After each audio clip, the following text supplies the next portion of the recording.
Yo, what's up, y'all, man? Salute to everybody in the building. We had some technical difficulties, bro. They tried to, they tried to get me, bro. It was saying I was live, but it never went live. So I was sitting here talking for about 5 minutes, bro. And then I realized I wasn't live. So I'm glad I looked over at YouTube, because I'd have just been in here on StreamYard, going hard, going crazy, and then I don't even know, bro. I don't know what happened, but we here. Salute to everybody, man. Smash the like button as y'all come in the building. We running a little late tonight, but we still got this content for y'all, man. We still gonna get it popping, bro.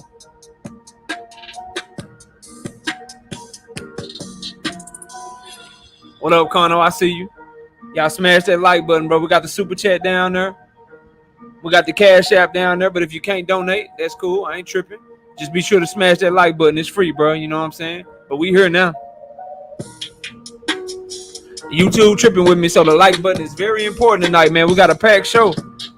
We got to give y'all our updated pound for pound list. I told y'all we was going to do it in the middle of the year. It's June. It's the 6th month of the year. So halfway through the year. Nah, I ain't hear about it. I Carmen, what's popping? What's happening? Put it in the chat. We live right now, so we ain't tripping. I just know they didn't let me go live just a minute ago, though. I had to get a whole new live up and running, bro. But what's going on with YouTube? What's the problem? They ain't gonna stop this grind. I don't care if nobody else come in here. If it's just us right here, we gonna cook. What you mean corruption, bro? I need corruption. That's, you know what I'm saying? That can mean a lot of things, bro. YouTube really owned by the mafia or something? What's good? Like, I don't know. Hey.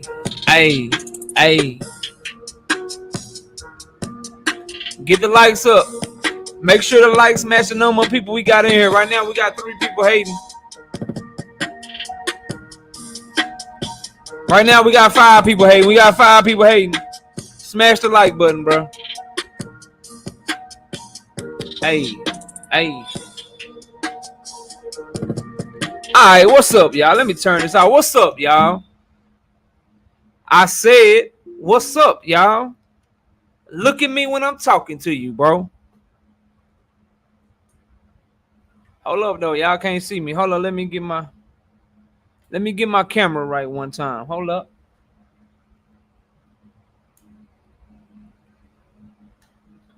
Hold up. Let me see.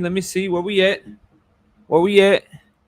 There we go. What's good, man? Salute to everybody in the building. I appreciate y'all coming in for another episode, bro. We got a packed show. We will be dropping a link tonight for everybody that want to come up and cook.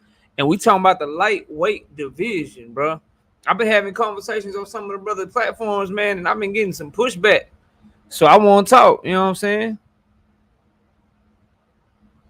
I want to talk about it, bro. I want to bring the conversation over here because we ain't had it on my platform yet. You know what I'm saying? But first, we got the updated knockout list, bro. The top 20 pound-for-pound fighters in the world, according to me, your boy Knockout. And let's be very clear on the criteria for anybody that's watching the playback in case you don't hear it, bro. And if y'all see some people, because there's going to be some people coming here while we in the middle of our list, they're going to be asking questions. So I'm asking my real ones in the chat. Let them know. We got to do the, you know what I'm saying? We're going to do the roll call, then we're going to get straight to the list.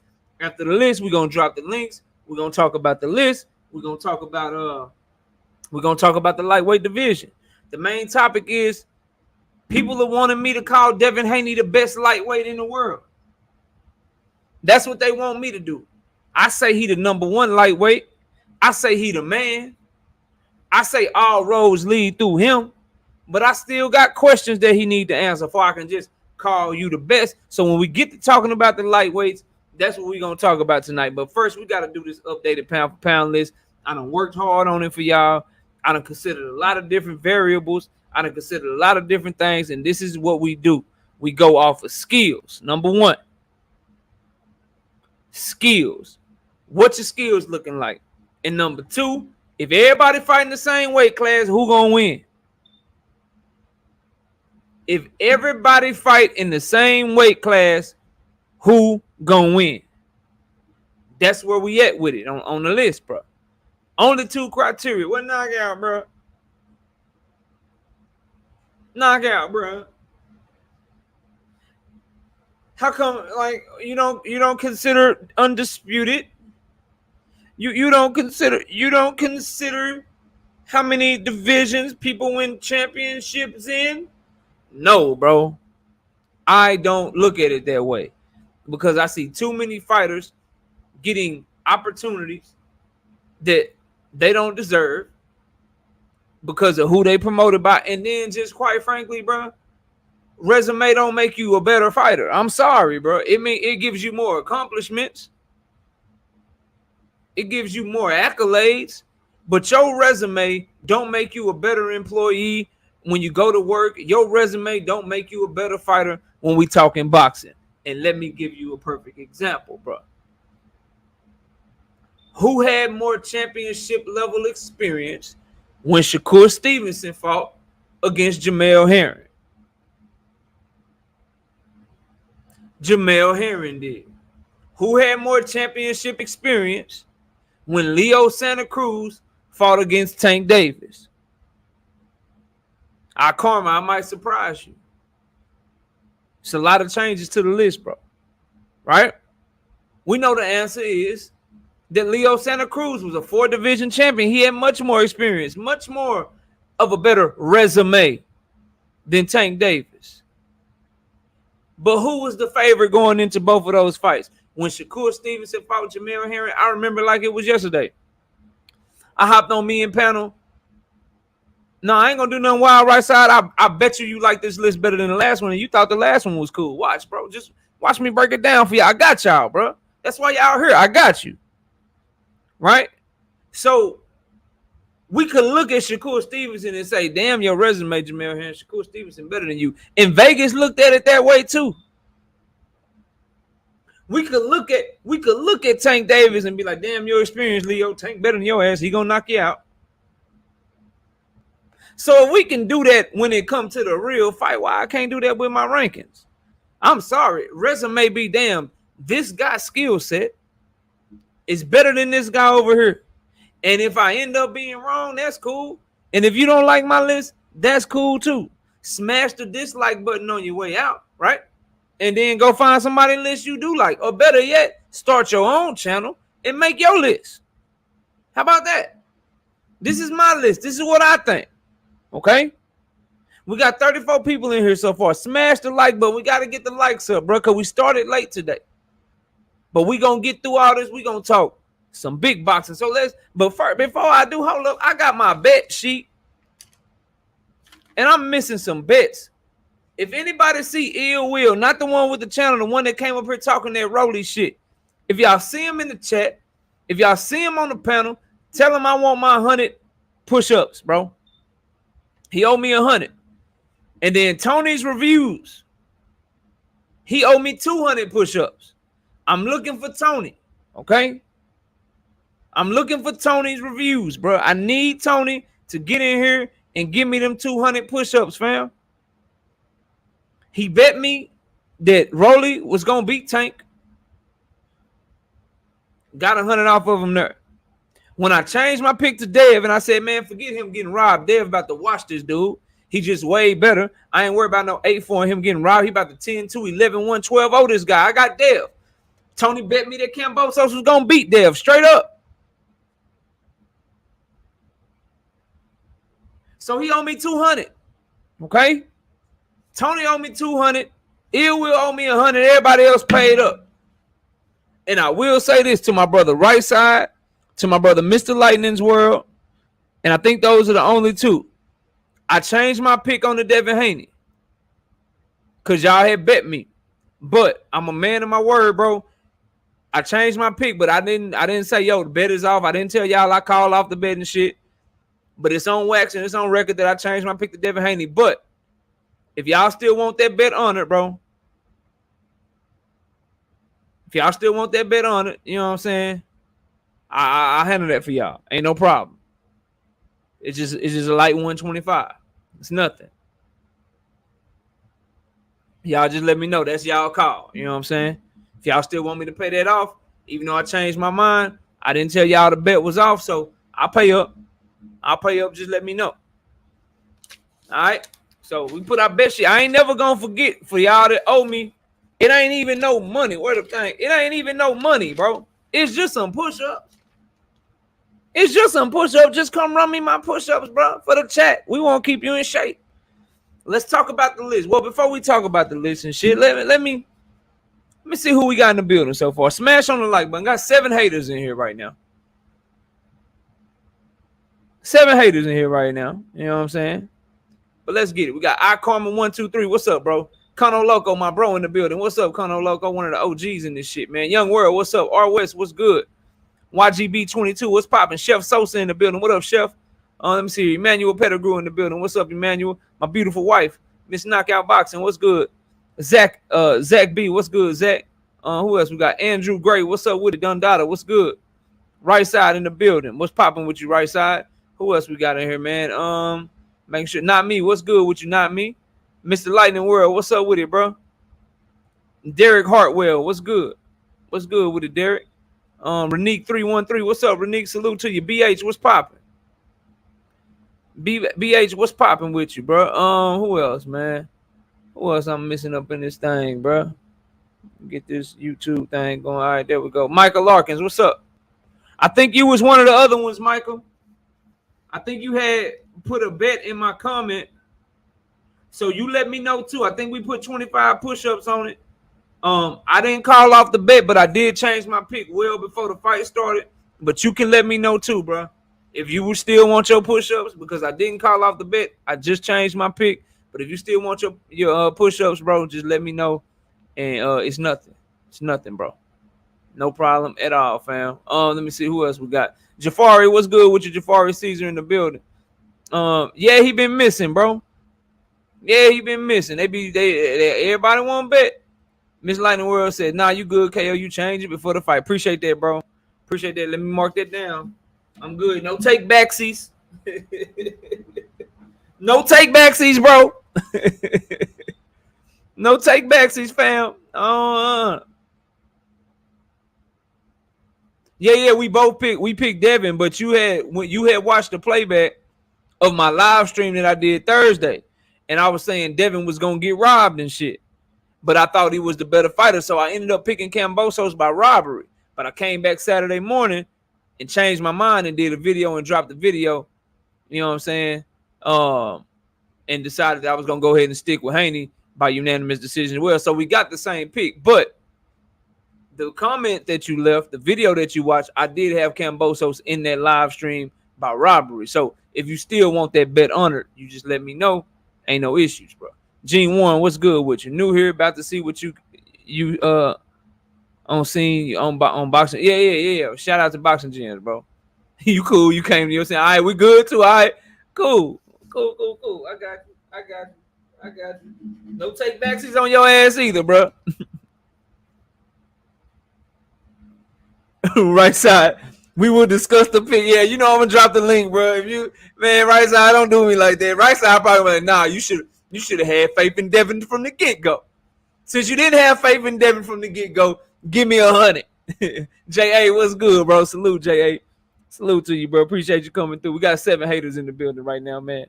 The 7 people who ain't smashed the like button, please smash the like button. Then I say, KO, you need to eat crow. You said Haney will get robbed. I told you the judges would do the right thing. Did they, though? I was kind of right.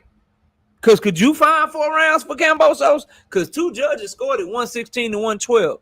That's 8 rounds to 4. What 4 rounds? What 4 rounds do we give Kambosos? So they tried to. He just beat his ass so bad. He beat Kambosos so bad they couldn't, but they tried to. They were like, shit, we're going to make it look close. 116, 112. The only round, bro. The only round. Yes, right side, they did. Big facts, 100. So I was right, bro. I just finally was like, you know what, bro? Devin just way better than him, dog. Devin just way better than him. Like, I don't give a damn. He way better. I think he going to beat him better than 8-4. And he went out there and he did exactly what right side and other people were saying he was going to do the whole time. And what I wasn't sure that he was going to be able to do. But he did that shit, bro.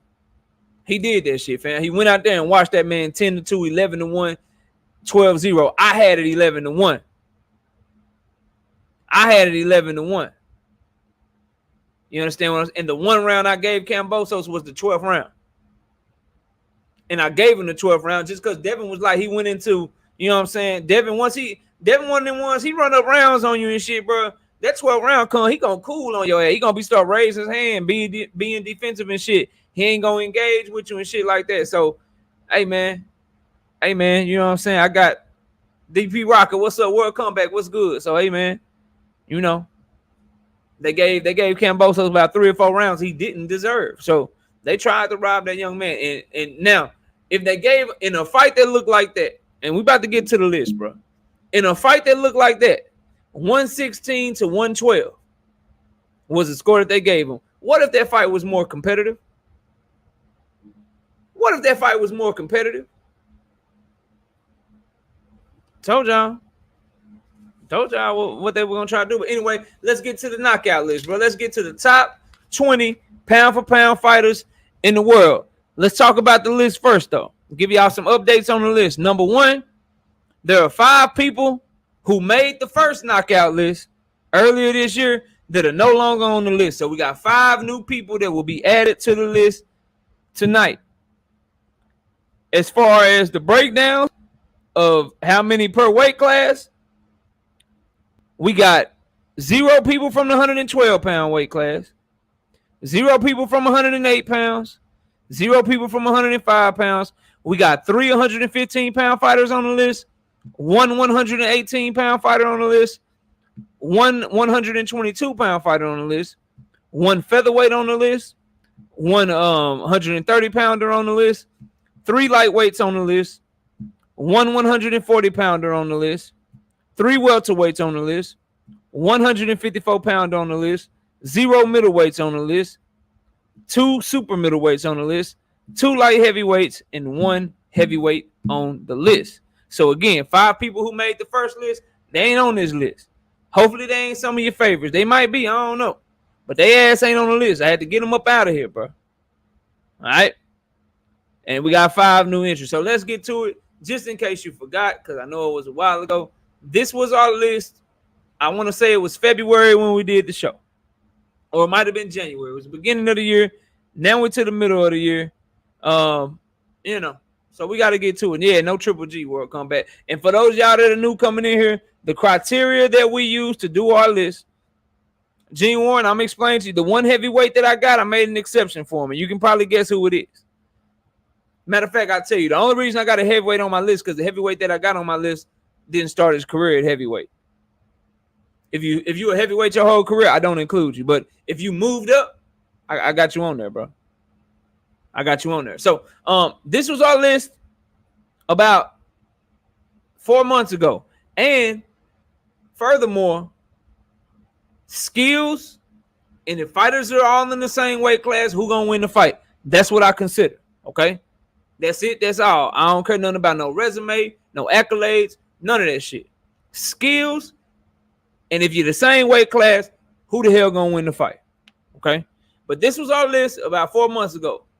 Got Monster 20, Chocolatito 19, Gary Russell 18, Loma 17, Zepeda 16, Josh Taylor 15, Bud 14, Jamel Charlo 13, Andrade 12, Jesus Ramos 11, David Benavidez 10, Artur Beterbiev 9, Jesse Bam Rodriguez number 8, Gary Antoine Russell number 7, Canelo at 6, Usyk at 5, Boots at 4, Shakur at 3, Earl at 2, and Gervonta Tank Davis coming in at number 1. That was our list from a few months ago. Now we about to do the updated list. We about to do the updated list, bro. All right, so here we go. Coming in at number 20, the number 20 pound-for-pound fighter in the world, according to your boy, Knockout Boxing. He is coming in as a new entry. He is a new entry to the list. We got Juan Francisco Estrada coming in at number 20. We got him at number 20 because I felt like he lost his last fight for real. Scotty, you can come up. We're going to talk all about it, bro. And I'll explain myself with each one of these fights. Juan Francisco Estrada at 115 pounds. He lost his last fight to Chocolatito, for real, bro, in my opinion. And he hasn't fought since. And I think his skills are deteriorating a little bit. He's still a great counterpuncher. Still has one of the best work rates in boxing. He can throw up to 100 punches per round. But defensively, he's starting to struggle a little bit. And I worry about him as we got young guns coming up like Jesse Bam Rodriguez. Chocolatito look like he's getting even stronger and doing even better. So he's the first entry on our list. Didn't have him on there last time, but with some guys taking some losses, he fought an extremely close fight with Chocolatito, where I felt like Chocolatito won, but then to go watch Chocolatito just destroy Julio Cesar Martinez, it reminded me again just how good Juan Francisco Estrada is. So I got him ranked as our number 20 pound-for-pound fighter in the middle of this year. But he's going to need to get active because he's going to fall right back out. I'm going to tell y'all right now, by November, December, when we do this list again, if his ass ain't fought, he coming the hell up off of it. I'm telling you right now.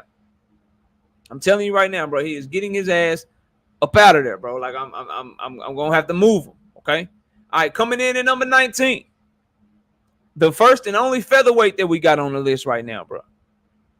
The first and only featherweight that we got on the list, we got this guy. We got Emmanuel Navarrete, bro. We got Emmanuel Navarrete. He was right side, but he pulled out. That's why Chocolatito ended up having to fight Julio Cesar Martinez. But we got Emmanuel Navarrete at number 19. He's at number 19. He's been on a hell of a streak. He done knocked out like 29 and 35 opponents. He only got one loss. Very unorthodox style. Hard to game plan for. He does all the wrong shit, but he make it look right. Throws uppercuts from awkward-ass angles from too far out. Lets his hands go. Leans over. Just a lot of shit that you be like, yo, you shouldn't do that. But he be wrecking shit. He's a 2-division champion, is Emmanuel Navarrete. And just somebody that's extremely difficult to game plan for. And to me, in my opinion, he's the best featherweight that we have right now. I still think that Gary Russell Jr.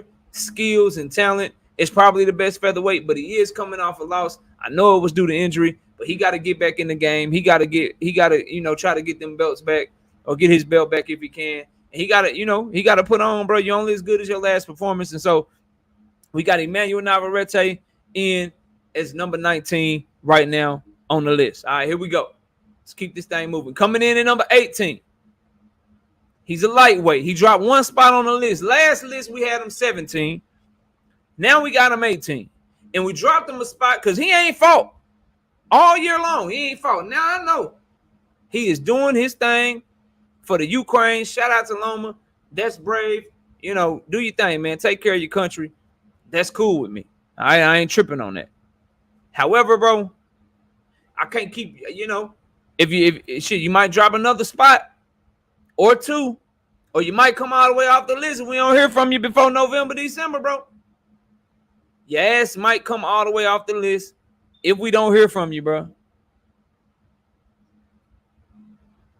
We might have to knock you off the list. Now, you come back with a vengeance. They're rumoring right now that he going to fight Devin Haney. That's what Bob Arum want to do. And he go in there and he beat Devin Haney, then shit. He going to move up the goddamn list, okay?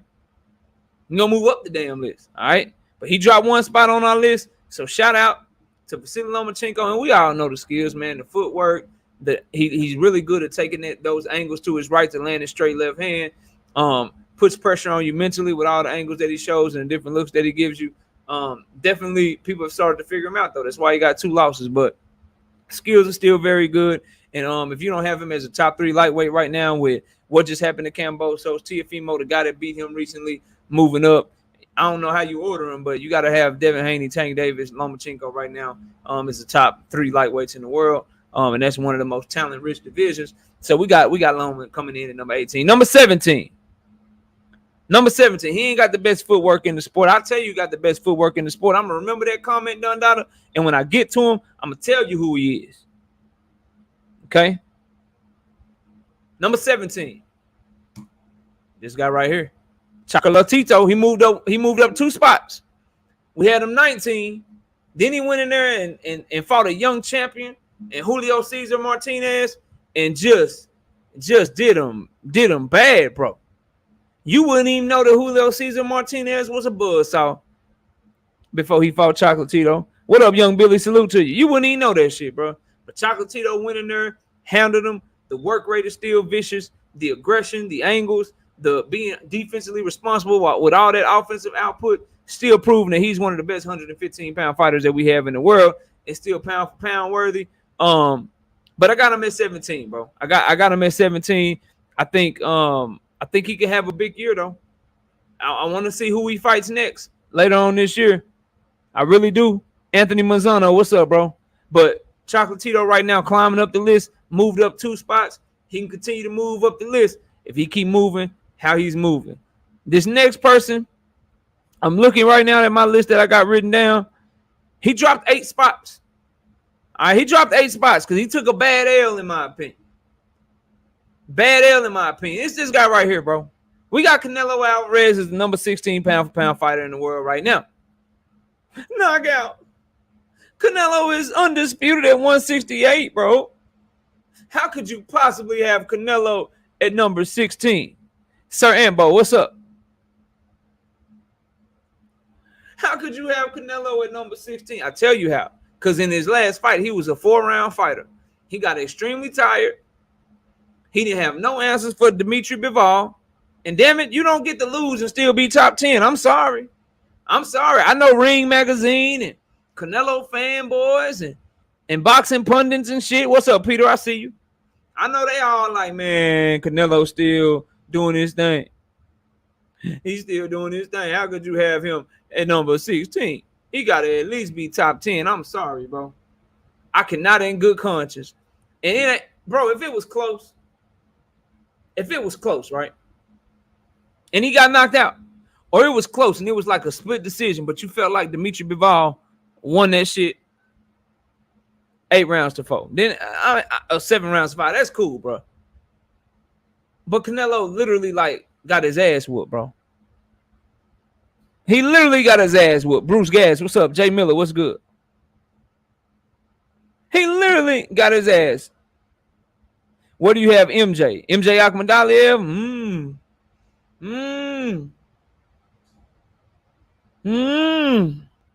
I don't know. Is he even on the list? I don't know.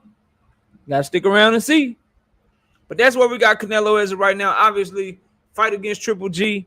Fight again. You know, he probably gonna fight 3 times this year because he's by far the most active of all the pound for pound fighters. Like you cannot take that away from him. That activity, the way that he fights.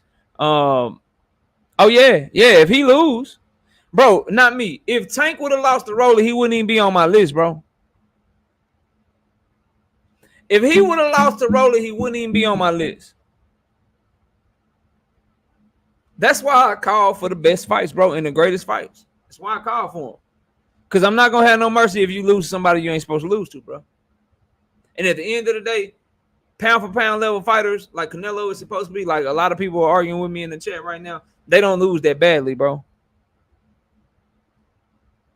They don't lose that badly. He didn't, Jay Miller. He didn't look good in his last 2 fights. And I'll give you a hint. I ain't going to tell you the other 4. To the end, but he one of the ones that ain't on the list no more, Jay Miller. There is no threat. There is no threat.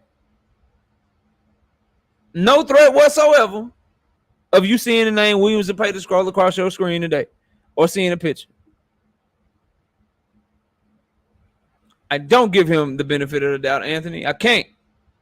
Don't give none of these fighters the benefit of the doubt. Canelo can fight whoever he wants, bro. No one forced him to move up to weight. And I don't know about the unnaturally bigger part. Like, who was unnaturally bigger? Number 1, Bivol is a small light heavyweight. Number 2, everybody was giving him props when he beat, you know what I'm saying, Sergey Kovalev. And furthermore, I'm not saying this is you, Anthony, because I don't know. But a lot of people, not you, because I don't know what you say. But the reason I don't get that excuse and shit, bro, is because a lot of the people that are saying Canelo was too small, and that's why he lost and shit. They didn't say Amir Khan was too little, bro. I didn't hear them say Sugar Shane Mosley was too little, bro. I didn't hear that shit. So, you know, it is what it is. But if you still got Canelo in your top 10, that's you, bro. That, you know, That's your thing. Right now, I got him on the outside looking in. He can get back there, like I was trying to say, because he gonna fight 2 more times this year. He beat Triple G. He fight a good opponent at the end of the year. Then you can climb back up there, bro. You can climb back up there. Salute the big dog Willie with the $2 in the super chat. He say Spence duck Amir Khan in 2019. Facts, yeah, all right. Yeah, big dog Willie just messing with you. All right, coming in at number 15. Coming in at number 15, he dropped 5 spots on the list. He dropped 5 spots on the list, and it's coming. He had a great performance. He had a great performance, but who you do stuff against matters to me. It matters to me, bro. And he did his thing. But I think some people fought some better competition and were more dominant than him, and you're gonna see their names and stuff. And I had to move him down 5 spots. And I really like this guy. But I got this guy right here at number 15. David Benavidez. Look, man, I need to see him do that to a 168-pounder, bro. If he goes in there and does that shit to Caleb Plant, or even if he pull up an elite 160, like if he would have fight Andrade or he was to fight Charlo and he does that to them, then now I put you back in the top 10. But I had to drop you 5 spots because David Lemieux, that don't do it for me. And I got other people that did some shit between the last time we made our list and now that I got to put above you right now, bro. The best dad ever. What up? The best dad ever. What's up with you? You can say that about Tank, but he do what he's supposed to do with him. And again, bro, I trust my eyes. The skills are undeniable. You can see major holes, and you can see David all right, you squaring up. Like, what you gonna do if somebody big and they can take your shit and they can counter punch and they got some shit? Like, I just want to see more from David. You know what I'm saying? But I got him at 15 right now. Coming in at number 14, this guy dropped. He dropped 7 spots, bro. He dropped 7 spots on my list. Again, I just think between the last time we made our list, it's some guys that I was more impressed with, bro. You know what I'm saying? It's some guys I was just a little bit more impressed with. And I got this guy right here is a number 14 pound fighter right now, bro. Gary Antoine Russell, dog. Gary Antoine Russell. I like what he did against Victor Postol, but he got touched a little bit more than normal. Stopped him late in the 10th round. But if you was really watching that fight, you see that, maybe they should have let Victor Postol continue. I was talking about shit. I'm glad because I actually bet Gary Antoine Russell in that fight to win by knockout. So I was happy that they stopped the fight for my pockets. But as an objective analyst and an objective boxing fan, I thought he could have did a better job cutting off the ring. I thought that he could have been more defensively responsible. But he's still a dog. He's still somebody I feel like it's going to be hard to win rounds off of because of his activity and his effective aggression. So I still rate him very highly. And to have him at 14, considering the fact that his best win is a past his prime Victor Postol, that's still very respectful for him. But I had to move him back some spots, bro. I had to move Gary Antoine Russell. You know what I'm saying? 17. What they talking about? The first list hurt me, KO. Yeah. I'm trying not to hurt your feelings, bro. I'm trying not to hurt y'all feelings.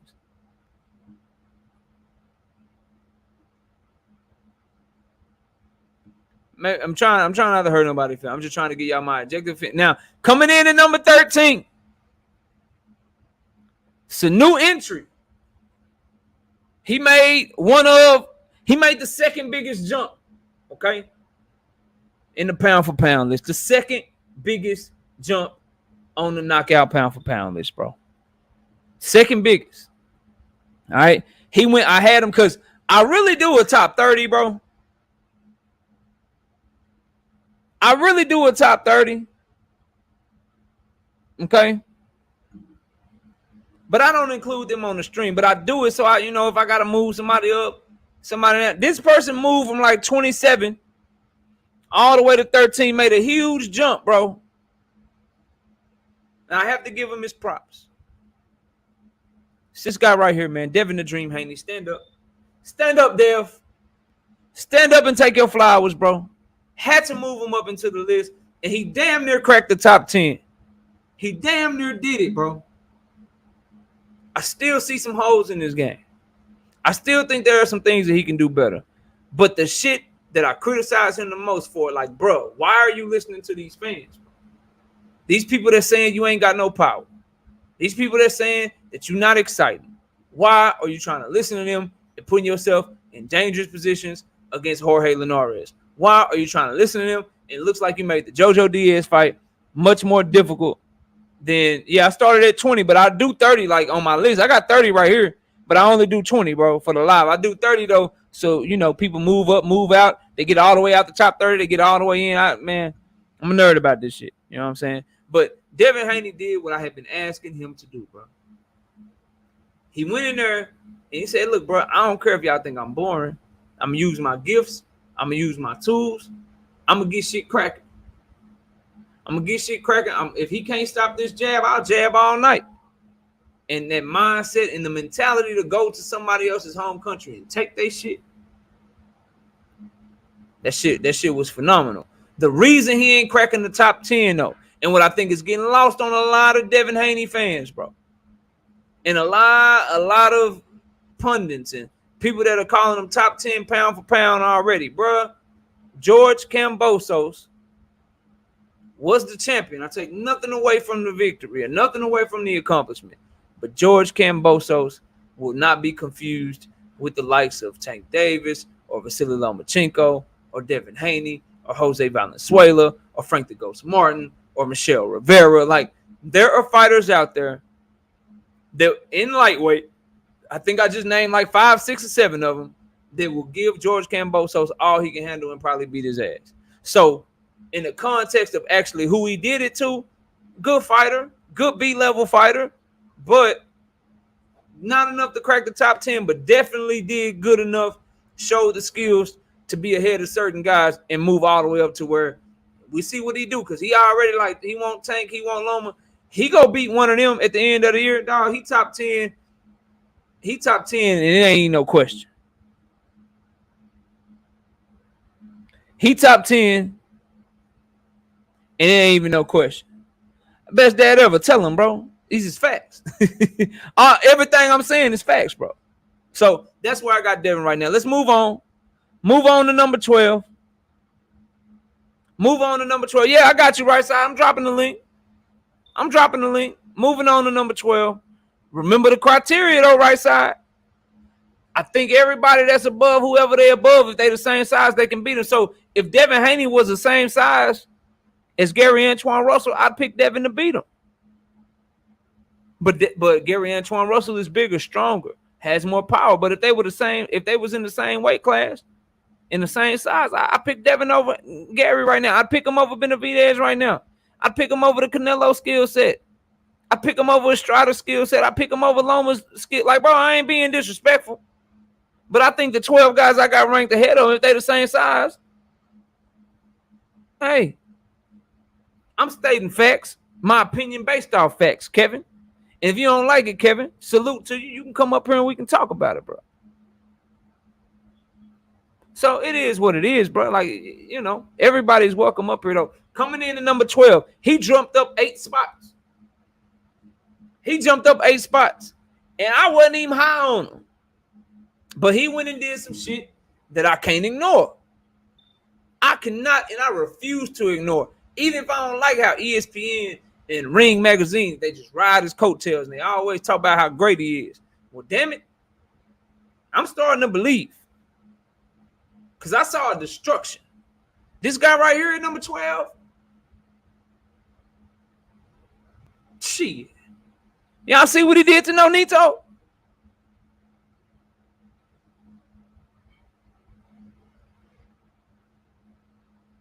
Did y'all see what he did to Nonito Donaire? Nonito Donaire was wrecking shit. He took Olympic medalist Nordine Ubali and made that dude look like a journeyman, bro. Then he knocked out Gaballo. And he gave Monster all he can handle. And I was so impressed with the adjustments. Monster was much more patient. He was much more methodical in his approach. Bruh, Monster in a way is nice, bruh. He's nice. I don't consider him where I document why he ain't cracked my top 10, bruh. The defense. Because he beat the shit out of Nonito, but Nonito hit him with some shit, but it wasn't really nothing. And Monster, like, he got hit by Nonito the last time. And 118, I ain't saying 118 is trash. I heard some people say that shit. You know what I'm saying, in my comments when I was giving Monster his props like yesterday. I dropped a video or something.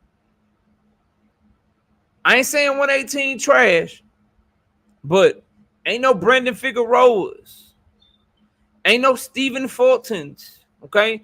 Ain't no MJ Akhmadalievs. Hell, ain't no Danny Ramons. Ronnie Rios is this, like, ain't no Emmanuel Navarrete. Bro, it ain't popping down there at 118 like that. It ain't no Chocolatito at 118, bro. Ain't no Juan Francisco's Estradas at 118, bro. Okay?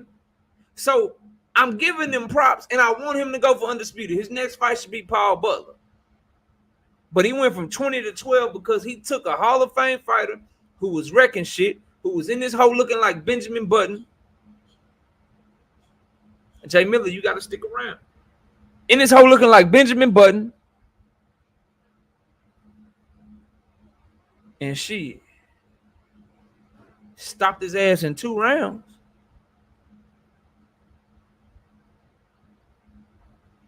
So, hey, man. That's where I got him. Let's keep this thing moving. All right, number 11. Coming in at number 11, he jumped up 3 spots, and he didn't even fight. But I got him at number 11. I got Terence Crawford at number 11. Scotty just hit the dislike button. World Combat Sports just hit my dislike button, and he cussing me out, and he ready to come up here and ruin my show and talk all kind of shit to me right now. He is so mad at me right now, bro. So mad at me right now. But I got questions about the defense, bro. Like, I got questions. When you getting hit consistently by Mean Machine, when you getting hit by an outbox by Kell Brook, when you getting done by Sean Porter and your corner tell you losing and shit, bro, I got questions about your defense. Now, I'm telling you right now, Terence Crawford is in the best position of a lot of people because I don't care. Bro, I'm not telling you who I got number 1 right now, but I will tell you unequivocally. We get this Terence Crawford and Errol Spence announcement, and Terence Crawford go in there and beat the shit out of Errol Spence. He's number 1 pound fighter in the world, bro. So he is in position right where he needs to be to kill all that noise. But until I see it, I got questions. B still says you tripping. Come tell me about how I'm tripping. Please come tell me about how I'm tripping. Because what I would tell you is when I look at Terence Crawford's skill set, I don't know if he can fight on the inside. I don't know that. Can you point to the fight at 147 where he's fighting on the inside? When I look at his skill set, I see a very creative offensive fighter. I see somebody that is outstanding at finishing opponents when he hurts them. He counterpunches well, very good with his reach. But I see a fighter that struggles on the inside so much so when you get inside on him, he doesn't look to fight. He looks to tie you up and throw you off of him so he can get the fight back to a distance. My pound-for-pound list is about complete fighters, bro. Guys that can fight on the inside, the outside, that have more technical defense abilities. Terence Crawford relies on his athleticism, bro. He does. This is a fact. And he's so damn athletic and he's so damn gifted. But he's also 34 years old going on 35. Those reflexes as he's gotten to welterweight have started to slow down. All that foot movement and shit that y'all was seeing at 140, he doesn't do it at 147. The lateral movement, the pivots, just outboxing guys. He don't do that shit no more. Now, you Terence Crawford fans will tell me it's because that's what he tried to do. He want to show that he can do this and show that he can do this. I don't believe that because I don't believe he's a stupid fighter. I don't believe anyone goes into a fight like, yo, I'm going to make this shit harder, you know what I'm saying, than it has to be. And if they do, it's not a lot. Errol Spence did that shit against Sean Porter. Terence Crawford has been doing that shit at 147, and I don't like that shit. That's a sign of a stupid fighter to me, bro. And I don't think these guys are stupid fighters. So I don't think he would repeatedly, I'm going to stand in front of you. I'm going to stand in front of you. I'm going to stand in front of you. I'm going to stand in front of you. I'm going to stand in front of you. If he still had all this great foot movement, I think age has caught up to him a little bit, bro. I think it's caught up to him a little bit. But it's cool, bro. Like, if you got him ranked higher, that's your list. My list says I need to see him. I need to see what he do against the elite in the division, bro, against Errol Spence Jr. That's what I need to see. And he can be number 1 in the world, bro. We get into our top 10. Yes, Mean Machine dropped him, and that's not an opinion. But here we go, bro. Here we go. Top 10. Number 10 coming in the list at number 10. This dude went from not on the list at all to the top 10 pound-for-pound fighters in the world. I got this guy right here. Dimitri Bivol. Listen. I doubted the skill set. I was like, who is Salmon Salmonov? Who is that? How you struggle with Craig Richards? Since then, I've given more respect to Craig Richards because I saw he performed against Joshua Buatsi. I also saw what Dimitri Bivol did to Canelo Alvarez. That hand speed is real. That boxing IQ is real. That self-belief and self-confidence is real. That foot movement, athleticism, those pivots, they're real. Savage, bro. Absolute, positive savage. Like, he can fight his ass off. All them world amateur tournaments and titles and shit he won, bro. All that shit real, fam. He's a problem, dog. Because he didn't take Canelo and just like, oh, he made it competitive and he got the W, bro. He washed him. What y'all saw Devin Caney do to Kambosos, he did that shit to Canelo Alvarez, bro. And you can say what you want about Canelo, but Canelo is way better than Kambosos.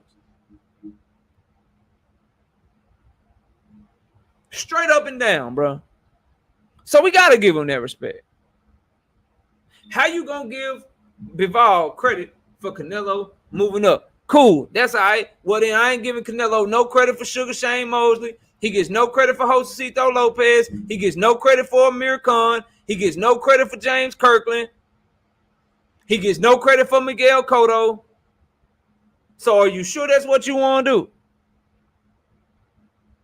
If that's what you want to do, that's what we can do. So if we don't want to give Bivol credit, but we damn sure know that Dundada would have been on this bitch giving Canelo credit if he beat Bivol. But if we don't want to give Bivol credit for Canelo, then I'm taking all the Canelo's wins against all those guys, bro.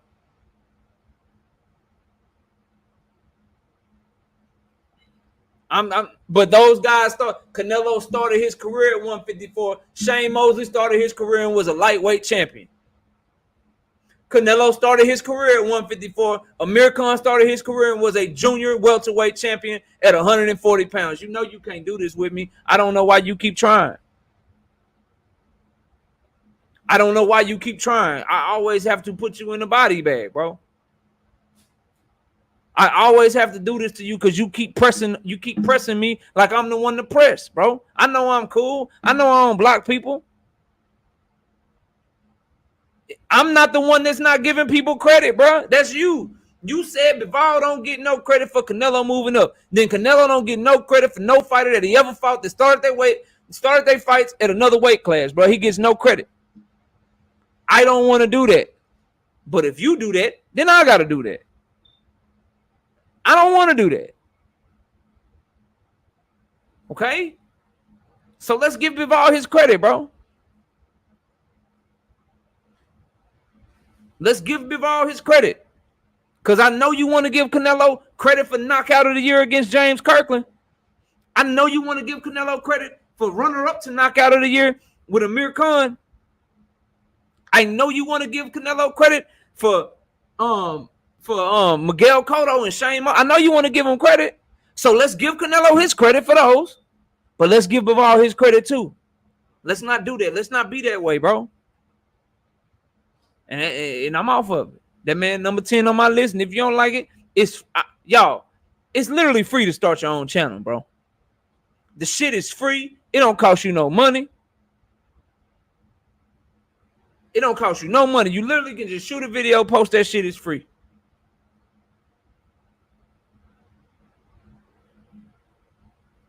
That's it. That's all, bro. Coming in at number 9. Coming in at number 9. I got this right. I got this guy right here. Artur Beterbiev. I think Bivol is more skilled than him, bro. I think Terence Crawford is more skilled than him. I think Devin Haney is more skilled than him. I think Monster Inoue is more skilled than him. a knockout, bro. Like how you just said you base your list off skills, but all skills ain't created equal. Hand speed is a good skill, bro. Foot movement is a good skill. But damn it, bro. Damn it.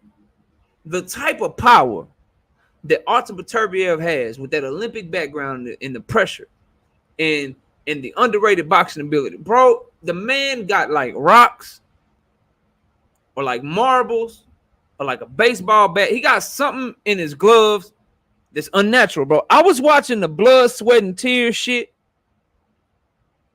He do push-ups with like these metal, it's like a metal U.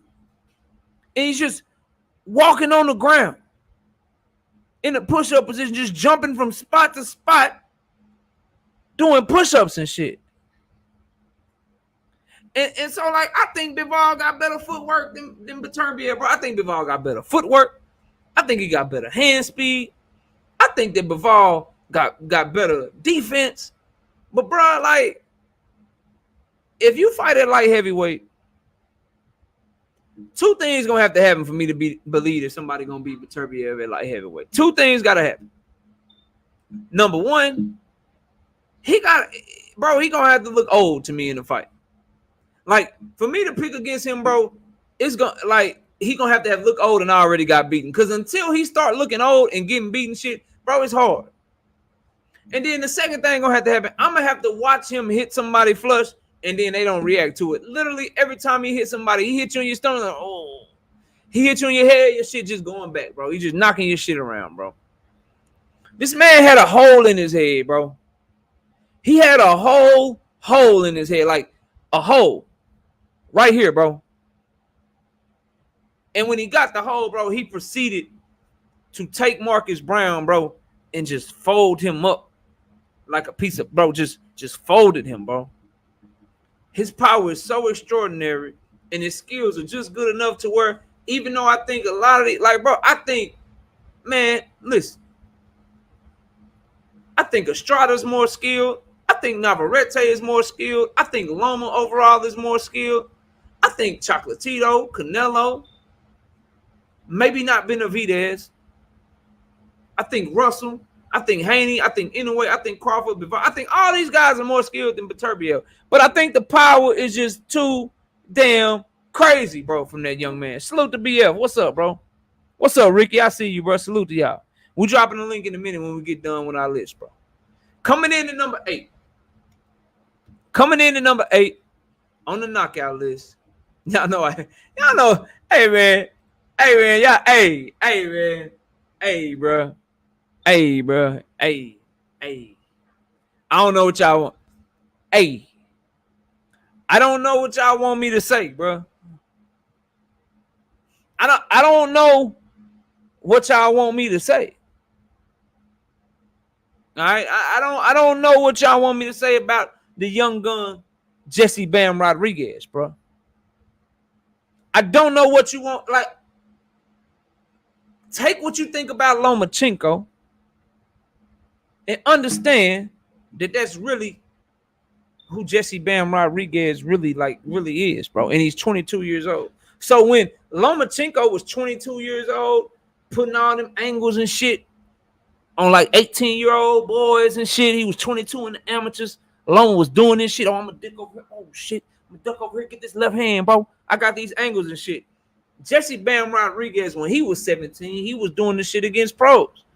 And he's 22 years old. He like, yo, I fight at 108. But you lost your opponent, Rung Vasai pulled out. I'll fight you, Carlos Cuadras, and beat your ass. Then he like, yo, oh, Rung Vasai. Oh, you back, Rung? Rung Vasai, you back? You knocked out Chocolatito? Give me some of that smoke, too. Oh, and in order to get the smoke, I'm going to move up 2 weight classes. This kid's footwork, somebody told me something about Loma got the best footwork in boxing. All right, cool. Well, I need you to show me some highlights of Lomachenko taking a pivot to his right, opening up on the pivot, spinning around, and catching somebody with a lead hand uppercut and knocking them down and halfway across the goddamn ring.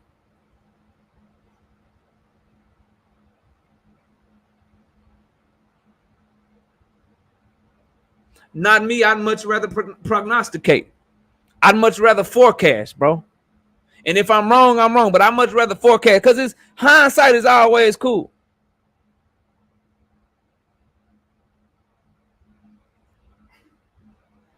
Hindsight is always cool, but I like to look ahead, bro. I like to think about what could be. Otherwise, the shit boring. Anybody can be like, oh, that happened. Let me talk about it. All right. That's cool. Do your thing. No hate, no shade. I like to talk about what I think could happen. And I think this kid is special already, so I'm gonna treat him like he's special. He's a savage in that ring to me, bro. Nah, Jay Miller, they got some of the best fights, bro. Jesse Bam Rodriguez versus Rung Vasai is June 25th. Mark it on your calendar. World Combat, you ain't the only one that know words, bro. Okay? Scotty always getting on me. Scotty, you ain't the only one that know words, bro. Money Trap, stick around, bro. We down to the top 7, bro. I know big words. World Combat think just he be on that journalist shit, you know what I'm saying, the field and shit that he can try to shit on me. Bro, I know some words too. Okay? I know some words, bro. Oh, shit, I missed your super chat. Hold on. Up. Hold on.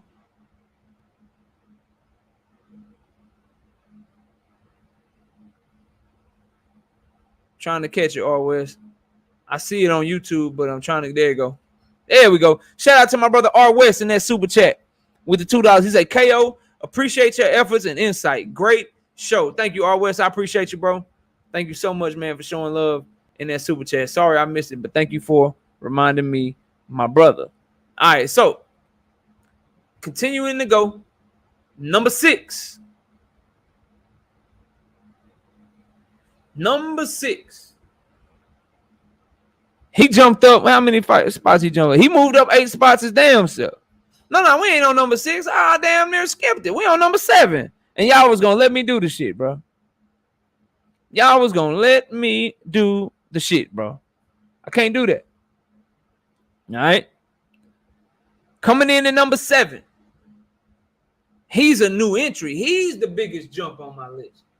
This cat was somewhere between 20 and 30, and he jumped all the way up to 7. I thought I made it clear, Zenith. You know what I'm saying? I thought I made it clear. But he jumped all the way up to number 7, and it got to be this guy right here, bro. I had to put some respect on his name, bro. Similar to the same way I had to put some respect on Devin Haney's name, bro. I had to put some respect on, bro. I had to put some respect on his name, bro. I had to. Right, so I say, cool boy. Yeah, cool boy, bro. I had to put some respect on his name.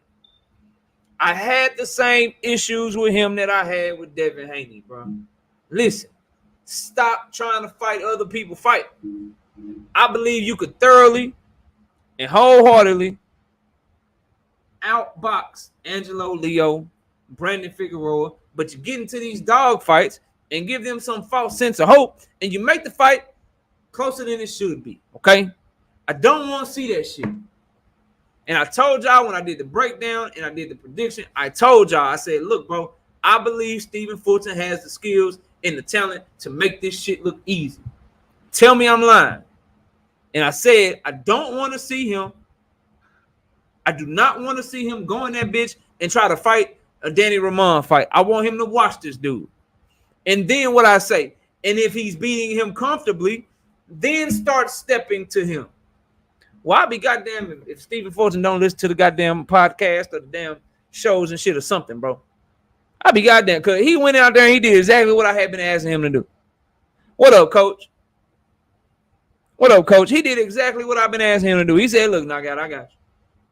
10 and a half rounds, I'm going to outbox this dude. He easy work. He made Danny Rahman, who is a former unified champion, bro. Former unified champion, who arguably beat MJ Akhmadaliev. I thought it was a close fight. I got Akhmadaliev. I thought he won that fight pretty clearly, in my opinion. Okay? Pretty clearly, in my opinion. But he, you know what I'm saying, he lost. He gave him a tough fight.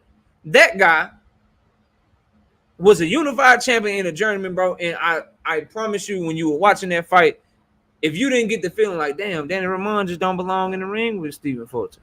If you didn't get that feeling, brother, I don't know what you was watching. He literally made it look like Danny Rahman didn't belong in the ring with him and got so comfortable whooping his ass, bro, and so comfortable beating him that he started walking to him in the middle of the 10th round all the way to the end of the fight, started walking his ass down, bro. That's pound for pound shit. Pound for pound fighters take good fighters and make them look like they don't belong in the ring with them. They take good fighters and they style on their ass, bro. That's what Stephen Fulton did, and that's why he coming in at number 7. Ain't nobody ever made Danny Rahman look like that, bro. Nobody. Washed his ass. Coming in at number 6. Moving up 8 spots. The only one from his weight class in the pound for pound list, bro. Got him at number 6. We got the homie. Fighting out of Texas. We traded back for him. Jamel Charlo. Remember, we traded Jamel Charlo and Jamel Charlo back to Louisiana for Regis Prograis late last year, early this year, because of how they was moving and how they was talking and shit, right? But then Jamel Charlo got on his boss shit when he did his thing, so we traded him back. We gave Regis back to Louisiana and got Jamel Charlo back. But Jamel Charlo still from Louisiana. Well, Jamel Charlo is no longer from Texas. I talked to the Texas Boxing Fans Coalition, of which I'm the CEO, general manager, and president of. I talked to the Texan Boxing Fans Coalition, and we're keeping Jamel Charlo in Louisiana. He cannot come back to Texas. He will not be repped by Texas until he goes and fights the fights that we want to see him fight. Okay. So, yeah, we got Jamel Charlo at number 6. And the reason why, bro, it ain't just because he beat Brian Castano. I saw growth. Number 1, I saw him come in the best shape I ever seen him in, right? Hit the scales at 152 pounds. And the knocks that you had on Jamel Charlo was what? Ring IQ. Well, he kind of got a cheat code in that. Because in order for him to have an extremely high ring IQ, all he really got to do is listen to Derrick James. And that's going to give him a high ring IQ because Derrick James is seeing everything, giving great instructions. So I saw an increase in his ring IQ because in the last fight, he didn't listen to Derrick James. The shit looked hard. In this fight, he listened to Derrick James and he boxed a masterclass fight. That's the first improvement that I saw. The second improvement that I saw, his work rate got better, bro. If he's in that type of shape with the power that he carry, the type of jab and the type of fighter that he is, and how he's able to pick his shots, if he's able to have that type of work rate on a consistent basis, bro, that makes him a much more dangerous fighter than he was before Brian Castano, bro. Since you asked Karma, I already told y'all Williams and Payda ain't on the list no more. You won't be seeing Josh Taylor on this goddamn list either. Karma, okay? He's not on the list no more. We got him the hell up out of here, bro. He got his ass beat by Jack Catterall. He can work his way back up my list, but he gonna have to do something. He gonna either have to start defending them belts at 140 against the up-and-comers, Subriel Matias, Gary Antoine Russell, Teofimo Lopez just got up there. He gonna have to start defending. You know, if Devin come up there, he gonna have to defend his belts against some of them, and he can work his way back into the list. But it looked like shit against Jack Catterall. He lost for real, okay? And so we got him the hell up out of there, bro. Oh, he like 26. He's still in the top 30. He's still in the top 30. But yes, bro, Jamel Charlo showed vast improvements in his game. Really looking forward to seeing him fight Tim Tszyu. Really looking forward to seeing him fight Tim Tszyu. I can't wait for that mandatory defense. That is going to be a good fight. Not me says, we don't agree on everything, but I appreciate you. I appreciate you too. We ain't supposed to agree on everything. We boxing fans, bro. We boxing fans. Everybody's supposed to have their own opinion. All right, here we go. Here we go down to the top 5. Coming in at number 5. I had to do it. He's the only heavyweight I got on the list, bro. He's the only heavyweight I got on the list, bro. Footwork is impeccable. Skills are impeccable. And he's done something that a lot of these fighters haven't done, bro. He's literally like knockout. You don't even have to worry about how my skills translate to another weight class. You don't have to worry about what I would look like against heavyweights. I'm gonna move up and I'm gonna show you what I look like against heavyweights. I'm the cruiserweight undisputed champion. I got all my belts. I fought the best cruiserweights that the world has to offer, and I actually defended my undisputed title, unlike a lot of undisputed champions. And I could keep dominating cruiserweight, but knockout, I'm gonna show you. Cause everybody talk about what would this guy do against the heavyweights? How would this guy fare against the heavyweights? Do you think if Earl Spence with his skill set, if he was a heavyweight, what would he do against the other heavyweight fighters? Everybody be wondering that shit, knockout. But Alexander Usyk hit me up. He said, knockout, I got you. He hit me up on the phone. He said, I got you.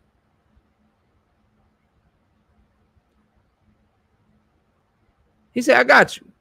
A17 tried to throw me off with that comment. You know what I'm saying? Go find somebody with a better record than that one that's documented, that can actually show you receipts and then come holler at me. And then come holler at me. You know what I'm saying? So we got to give Usyk his props, bro.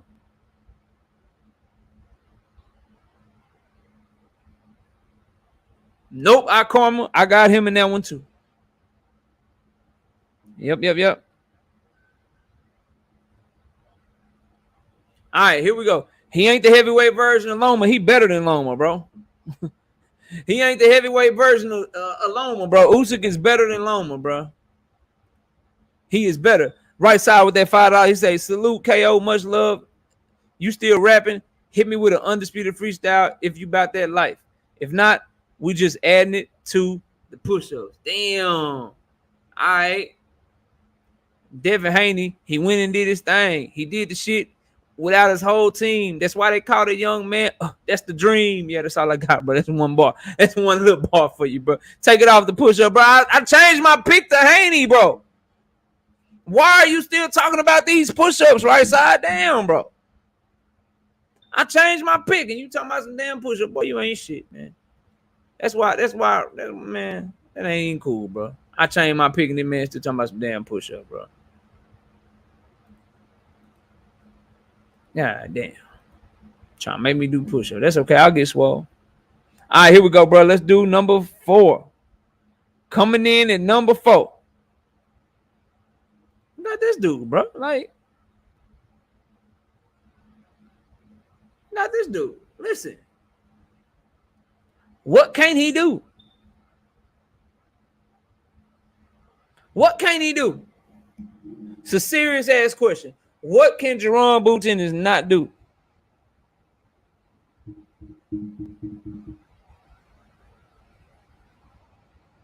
Facts, Ricky. Fact, I changed my pick, bro. Why is everyone trying to make me do push-ups? I said Cambosos and them was gonna try to rob Haney, and so that's why I said, look, man, if he make this shit close enough, we got everything's in his favor. So we rolled with Cambosos at first, but then I said, God damn it, Devin just way better than him, so I ain't. So fuck it. Fuck an 8-4. Devin gonna watch him. And then I'm riding with Devin, bro. And they still talking about these push-ups. But what can't this guy do though? He gets hit in there with the top welterweight. Might be a different story. That's why I only got him at 4. Because if he was more elusive, bro, you got to crack the top 3. And guess what? He has the potential to be number 1, number 2 for a long time to come as we continue to grow our channel, as we continue to do this list through the years. It's set up for him to really, really go and show. Really believe in that young man's skill set. So we got him at number 4. Coming in at number 3.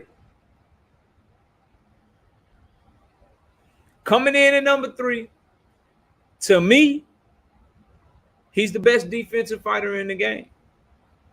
To me, his style of making you barely miss and always being in position to make you pay, his above average power, the great hand speed, and the IQ, really second to none. Maybe some people on his level with the IQ, but this young man, in my opinion, is destined to be pound for pound, no matter how you slice it, no matter how you dice it, for as long as he's able to stay healthy. And it's this young man right here, bro. Come on, bro. What Valdez hit him with? A punch and a half? What Valdez hit him with? Like a punch and a half, bro? Shakur don't lose rounds, bro. Shakur don't lose rounds. Shout out to Pierre Ducharme with the $7 in super chat, bro. I think you gotta get to Shakur and you gotta stop him. He don't really lose rounds like that, bro. He don't lose rounds at all, bro. How you get punched like a time and a half? I didn't even know they could count half punches. He landed like maybe, all right, I'm being facetious, like 2 or 3. I disagree. I disagree wholeheartedly, and I'm gonna explain to you why. Coming in at number 2, let me get the super chat out, and I appreciate you again, Pierre. Coming in at number 2, he says Shakur definitely won't lose rounds to Rolly. I'm just saying, yeah, I agree with that. Coming in at number 2, I got this guy right here, bro. I had to drop him a spot because the other guy was so impressive that I put above him.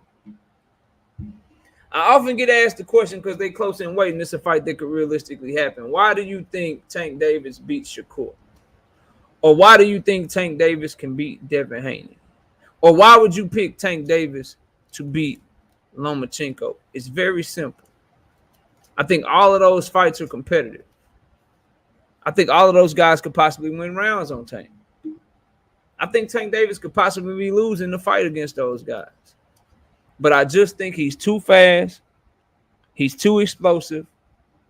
His ring IQ is too high to where you're going to have to really avoid Tank hitting you flush and hurting you for 12 rounds before I believe anyone can do it.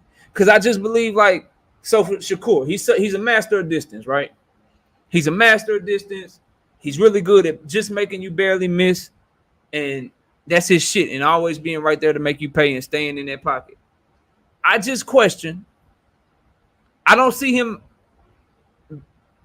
going the whole fight and not misjudging the range a couple of times. Like going the whole fight and then one time underestimating how fast Tank is, how explosive he is, how quick he closes the distance. He underestimated just by that, and then boom, he get caught flush. And if you get caught flush by Tank and you fight somewhere between 135 and on down, you're going to have to show me you can take that shit. Because minus a broke hand against Eastside Cruz, 99.9% of people ain't been able to take that shit. That's why I give him the edge, because I think some of those guys do things better than Tank, but I think his boxing skills are just good enough to where they ain't just going to be running off rounds where he can't hit them and shit. They ain't just gonna go the whole fight and he ain't gonna be able to do nothing. Like he ain't gonna make no adjustments. He ain't gonna be able to see what you're trying to do. And like, bro, I don't believe it. You have to show me. You're gonna have to show me. Coming in at number 1, and we about to drop the link. Coming in at number 1, I got this dude, bro. If everybody got the same weight on him, everybody same weight class, no one's beating him, bro. He is the most, to me, this is my opinion, he's the most technically sound fighter in boxing. You want a great jab, he got a great jab. You want a fighter that can fight from distance, he can fight from distance. You want somebody that's good at the mid-range, he can fight in mid-range. He's definitely the best inside fighter in the welterweight division, if not in boxing. He has one of the best work rates in boxing. He throws punches like he's Chocolatito or something. Can get up between 80 to 100 punches while also being defensively responsible. The only thing I haven't seen him do on a consistent basis is roll counter. Roll your shit, come back with an uppercut. Roll your shit, come back with a straight. He's much more of a parry counter, catch and counter type of fighter. He can counter punch, but if you look at the only thing I ain't seen him do, bro, is like roll and counter shit. I've literally seen that man do everything else on a consistent basis in the ring. Sorry, bro. It just is what it is. And when you put his style up against all these guys, bro, who's going to be able to keep him up off of them? And he's proven to have a chin. And granted, the man literally looked down, bro, got caught with a club punch. Somebody punched him from across the club while he was looking for his mouthpiece, knocked his ass into the ropes. He responds by continuing to beat their ass, bro. So until somebody takes rounds off of him, and he's another one that don't really lose a lot of rounds, bro. So he's outboxing you while punishing you, while being defensively responsible, while having a good jab. Like, there's just nothing that he can't do to me. So it is what it is. That's the knockout list. Let's drop the link, bro. Let's drop the link and talk about it. And I want to talk about the lightweight division. Like, let me say this real quick, and then we'll drop the link, because this is the other thing I wanted to bring up to y'all, bro. There is a difference. There's a difference between being the best and being number one. Okay? There's a difference between being the best and being the man, bro.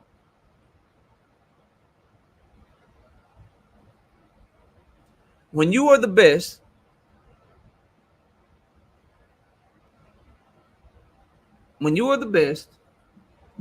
no one can question it. So we got my brother right here. We got World Combat Sports. He believes that Bud Crawford is the best welterweight in the world. I believe that Errol Spence is. These are our opinions. The only way that can be proven is if they fight each other. Until then, he got his thoughts on why he think the way he think. I got my thoughts on why I think the way I think. What can't be argued, though, what cannot be argued, is that Errol Spence is the man. That right now Errol Spence is the number one lightweight. I mean, the number one welterweight. That don't mean he the best, because he got somebody he got to see before we can call him the best. We got Canelo Alvarez, David Benavidez.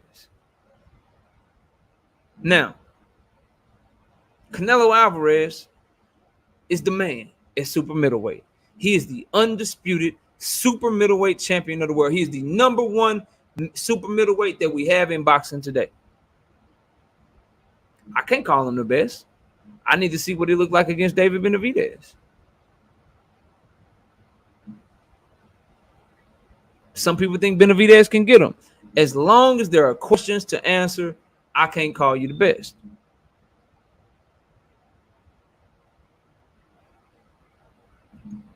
Artur Beterbiev and Joe Smith Jr. are fighting next week. They fight next week. If they fight and Beterbiev wins, and then Beterbiev fights Bivol and he beats Bivol, that will make Artur Beterbiev the man at light heavyweight. That will make him the number one light heavyweight undisputed champion in the world. Is he the best? I don't know, because Zerto Ramirez is still fighting that weight class. I don't know. I need to see that fight. I don't know. Does that mean I'm a Beterbiev hater?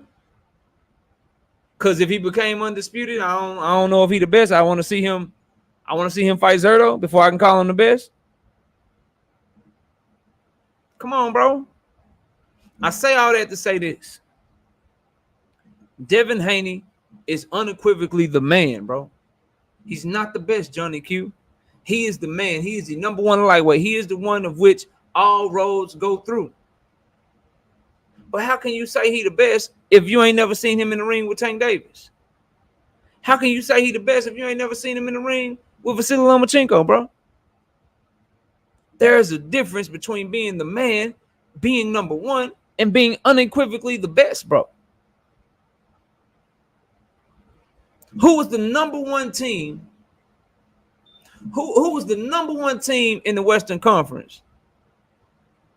Who was the number one team in the Western Conference in the NBA this year?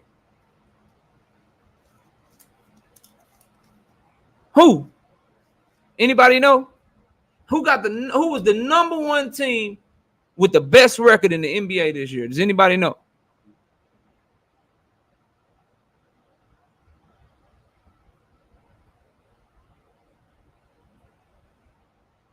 Anybody? There we go. There we go. Are they the best team?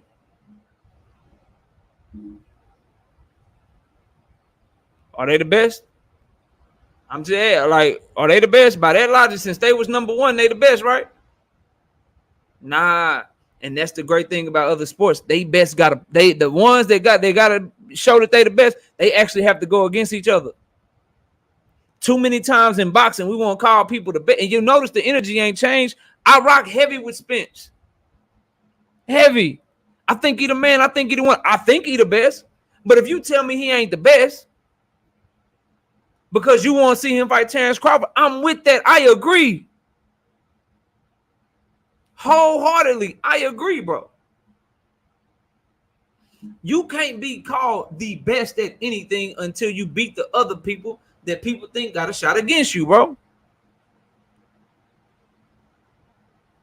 Everyone that's calling Devin Haney the best, this is where I'm gonna get y'all, bro. And then I'm gonna drop the link. Everyone that is arguing me down, I saw Right Side say he won't talk about it. Everyone that's arguing me down right now that is telling me nah, knockout, you discrediting Devin Haney. You discrediting Devin Haney. You gotta say he the best lightweight because he got all the belts. None of y'all was calling George Kambosos the best. Not one of you, bro. Not one of you said George Kambosos was the best lightweight. Y'all said he was number one. Y'all said that he beat the man who beat the man, but none of y'all called him the best, bro. Y'all said that Devin Haney was gonna wash his ass, as did I. He was gonna beat his ass. He was gonna do X to him. He was gonna do Y to him. He was gonna do Z to him. Y'all said all that shit because y'all was telling me George Kambosos was trash. Why weren't y'all calling him the best?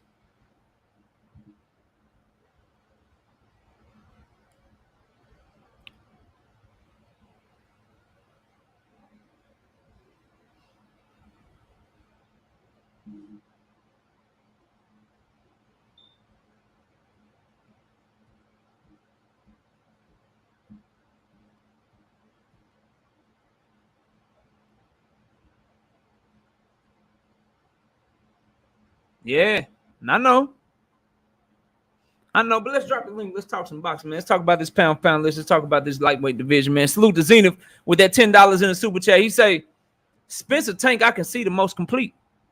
I think he meant complete, not compete. Both shown they can fight mid and in the pocket. Both can fight on the back foot and walk you down. Both got great beards. Both got power. Good list, fire. I appreciate that, man. I appreciate that. But let's go ahead and drop this link, man. Let everybody come up here and talk some boxing with your boy, man. Sorry we got started late today. I got a little bit of time, bro, to chop it up with y'all. Let me. Thing dropped one time. Boom. All right. Let me pin this shit. All right, we pinned.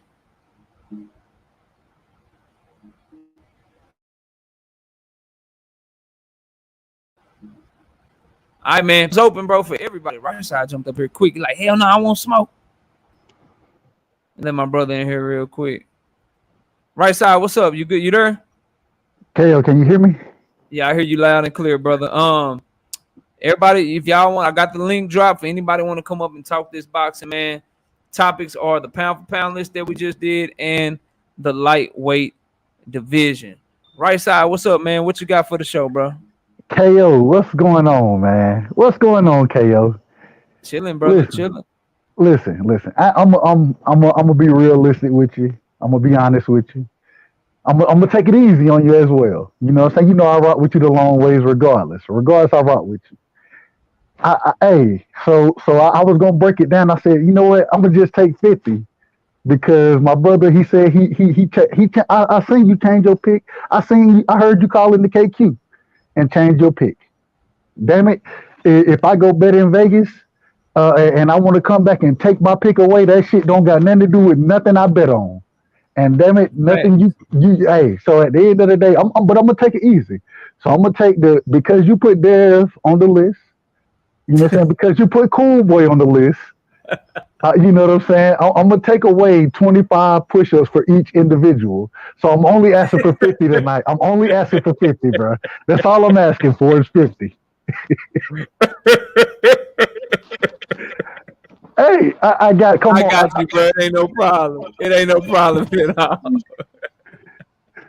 At the end of the day, though, I Oh will shit! say Talk about this. I got you. Before I wrap the show, I got you, bro. There ain't no issue. you There ain't no good. issue. Hey, It's just a life 50, bro. He ain't shit. Educated Jab, he ain't shit, bro.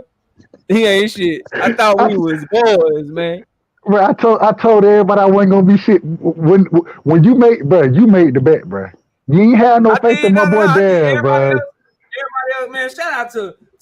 Shout out to my brother, Mr. Lightning World, and the other brother that let me out the bed, man. Shout out to y'all. Right side of this shit. I ain't shit. Right side of this Hell shit, no. man. I ain't the goddamn right now, but nah. But It's his parade though, man. That's his guy. I'm with it. I ain't mad. But yeah, before I wrap the show, I'll go over there and knock him out when if we get more people on the panel while y'all chopping it shit, up. if I'll you do do it, that. if you do it tomorrow, it's all good. It ain't no time frame. It's all love Nah, I got regardless. It's you. all That's a light love. 50, bro. That ain't shit. That's a light 50. Nah, That's a cool down, bro. nah. A17, that's real. A17, that's really you, bro. I believe it is, bro. Just throw that camera. All right, yeah, you good, fam. You can turn it off. But go ahead, man. Talk some boxing, bro. What you think? Let's talk about the list first, man. What you think of the list, man? You kind of like No, this one no, a no, little no, bit no, better, no, man. no, no, no, no, no. Let me get a piece too. No, Go don't ahead. try Oh to shit. change. No, let me get a Oh piece too. shit. You Hey, set 17, your, tell him you now. set Oh your, shit. What, you man? set your What, bro? beige ass set up here, and oh man, it's gonna be hard for Devin. They gonna fuck him on the cards, and y'all don't be taking They all this tried into to though. account. And you was right, but I told your ass. I told you, knockout. What did I tell you here? And everybody who was in here will attest to it. I told you, it's not gonna be that close. He gonna blank that boy. They not gonna be Yep. able to rob him. Fact. Man, I'm telling you, And I man. agree. I And you, agree with you. hey, you slept on that shit. You seen Bill flew in. You woke up, hurry up. He come on quick. Say, No, no, look. hey, No, I'm gonna Hey, tell you everybody. how it no, hold happened. on, Real hold on. talk. It, No, it look, was it was a real weigh-in. talk. I'm It gonna was tell a you how it weigh-in. happened. this. It was I'm a I'm gonna tell telling you how it you weigh-in. happened. this. Hold on, A17. I'm gonna let you finish. A17. I'm gonna tell you how it happened. I saw Bill fly in. I'm like, nah, Okay. that ain't enough. That ain't enough. I'm gonna Then he stick saw with the it. They gonna try to weigh-in. rob his ass. Then, bro, about 9 p.m. Yeah. Friday night, bro, I seen the weigh-in. I said, this motherfucker Cam Bossos got love handles, bro. Let them He got believe. love handles. I'm like, hell no, Devin got this bitch looking like a G.I. Joe. I Hey, the say, art. man, ain't no way Devin about to It's wash the the shit art out of this dude. deception. Let them Bro, believe. I woke up because it take my shit. Look, it take my shit a long ass time to upload. Bro, I shot that video like 6 in the morning, bro. It's like, hell no. Like I He was seen Y'all trying. that ain't shit finna and say, let me get Y'all ain't right, finna get man. me, bro. I made sure that shit drop. My brother, hey Scotty, let me make sure that's you, bro. Turn your camera on real quick, then you can turn it off. I had some trolls in here and shit, man. I'm just trying to make sure everybody is who they avatar say they is. But you can turn it off when I put you on the panel, bro. Just throw it on for me real quick, World Combat, so I can see it's you, and then I'll let you right up here, bro. Go ahead, A17. What was you about to say, bro? Yeah, bro. I say shit. You seen that shit. You couldn't. Hey, I know you was trying to get right. When you was doing the video, I could tell, bro. It was stressing. You was like, I hope this get out and everybody see this shit before this fight go down. Facts. Man, I was hey, riding in the look. Prime, Hey, comments. hey, Hey, hey, I was Prime, 17. riding in turn the on your. comments. All I right, knew you Right good, Side Scotty? was I gonna got roast you. your ass. I Hey, knew Hey, it. Prime, hold, I turn on your knew it. camera real quick. Let me see it's you, bro, and then I'll let you up here. Just trying to stay away from the trolls and shit, man. hey, look, A17. So I missed the morning after show, right? I missed it, but I went back and caught it on the you know what I'm saying, the streaming All right, shit. Prime, you good, Prime? Bro, when I went back and caught it, I seen this nigga trying to get out the bet, bro. I'm like, hold on, man, hold up now, hold up. Hey, the nigga, he gonna tell me, he talking about, well, when I changed my pick, I don't give a damn if you changed your pick or not, motherfucker. What you talking about, bro? I don't give a Hey, look. hell And no. knockout. What it was Right Side didn't know, right? That you, I mean, he knew, right? But the Yeah. first time he talked about it, I happened to be in the same chat and I seen it coming. He was like, "Oh Yeah. hell no, he can't change his bet now." I say, "Ooh, whenever he do catch up a Right Side, it's gonna be some shit." But see, he Nah, had never already that. That's the see. homie, bro.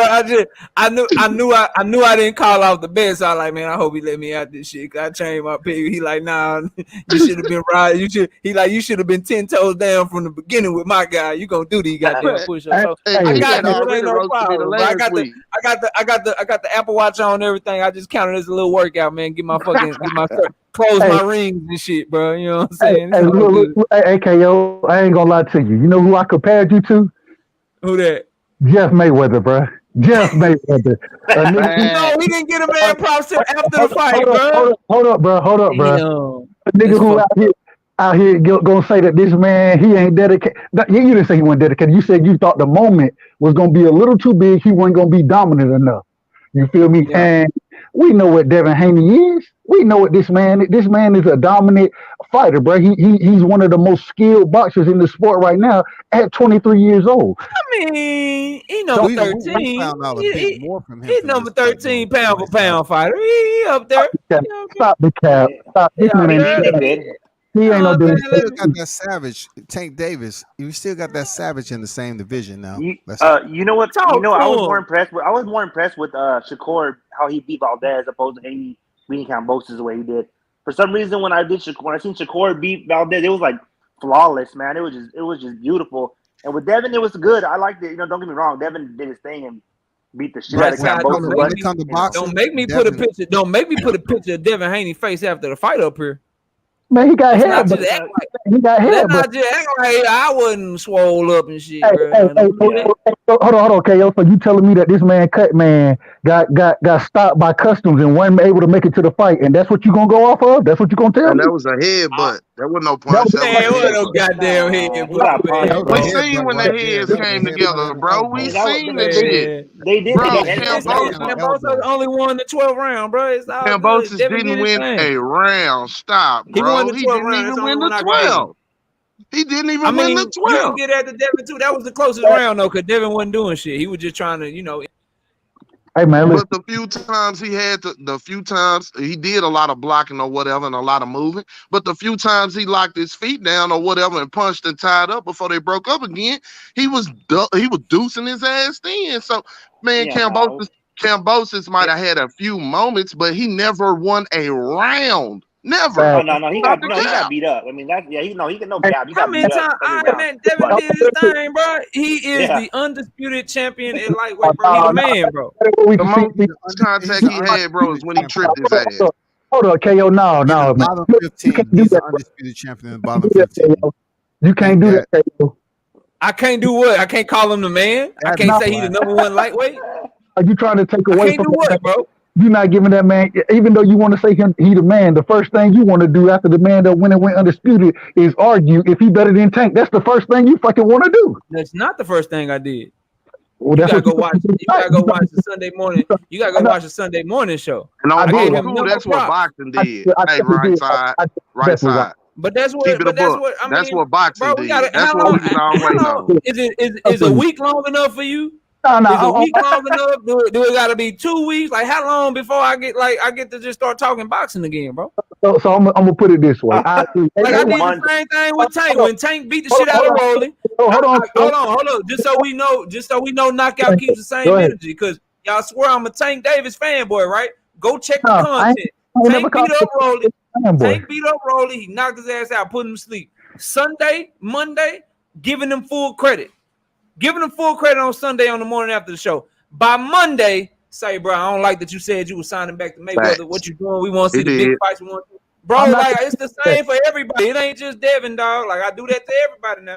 I ain't disagreeing with that. At the end of the day, the question is for all of us, and it'll stand until they fight, just like with Earl and Bud, keeping it a buck. You know what I'm saying? Even with Scotty ass up here, I say it. You know what I'm saying? Keeping it a buck. We won't know till they fight, and on the cool.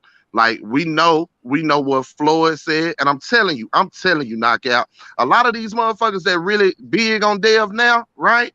Of course, it was the fight, but it was Floyd co-signed it too. Floyd Senior, they got that little Floyd Senior clip. Oh, they can ride on it because again, Floyd Mayweather Senior done forgot more boxing than most of us know. You did, but in my head, knockout, it's the same as it is anybody else's, and they're alive if they ain't saying it. For 12 rounds, what we seen him do to Kambosos, what we seen him do for most of the time with Linares or whatnot, can he do that for 12 rounds against an elite talent like such a Shakur or somebody like Tank Davis? Even more so Tank Davis because of his power. We won't know until we see it.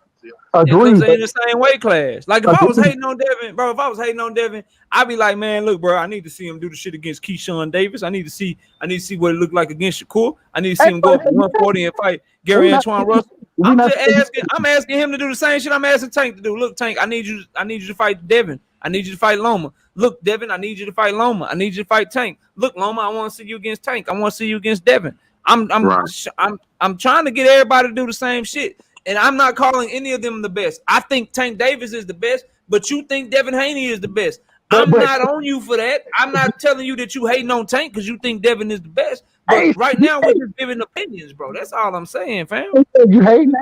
I haven't used the word hating yet. I ain't said you hating on nobody. All I'm saying is, you ain't say that.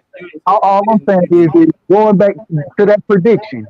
The things that you were spewing at that current moment in time, talking about Kambosos was gonna win the first 2 rounds. Okay, I was wrong about that. Yeah, and that's all I'm saying. I ain't saying you hate. I ain't saying that. We'll talk about who's the best and all that. I'm just saying that at the end of the day, we got an undisputed champion at 23 years old, the youngest undisputed champion. Facts. Give that man some credit. Some credit. Hey, and I'm not saying you don't. Let me say this. You gotta have a. And I'm finna make 817 so mad. You gotta have a cold ass record for the biggest indictment on you is that you was almost wrong. Oh goddamn, man! You gotta have a cold ass record for a motherfucker to be like, man, look, you was almost wrong. Here we You go, was almost bro. wrong, dog. We almost got you. You wasn't All the almost cold cuts, please. No, hold on. You wasn't almost wrong. You was wrong. You bet me, and you was wrong on that bet. Slap Bro. wrong. Slap wrong. You wasn't almost wrong. You was totally wrong. All right. Oh, beige ass trying to find a way out, man. Hey, and shout out to Ricky, man. I keep hearing people say Styles and shit. Man, OG Ricky, tell him, bro, it's not Styles, it's who can impose a style. And that's the been saying that. Here, right? We all talk about saying that too. That's a fact, bro. Shout out to Ricky. We all talk about Tank not being able to box like Dev and all of that. At the end of the day, can he impose his style on Dev? And the tricky part about it is, right, for this fight, Dev got to impose his style for 12 rounds, right? Tank got to impose his style for a split second. That's why the question is always out there. I'm like 50-50. I gotta see it too because I believe I believe in Dev Jab and his ability, but I also know Tank is motherfucking explosive. And again, just like a Deontay Wilder situation, he only got to be good for a few seconds, bro. I agree with that. I agree 100% with that. That's why I'm so interested in this fight because I believe that can go in and be damn near perfect and flawless in the fight against Tank. That's my opinion. But I want to see that shit happen immediately. I don't know when we're gonna see it. That's the problem. But go ahead, KO. No, bro. So let's get to it, bro. Y'all want to talk? We can keep talking about this shit though. I love the lightweight division is popping right now. So what? I don't want to see Kambosos and Devin Haney fight again, bro.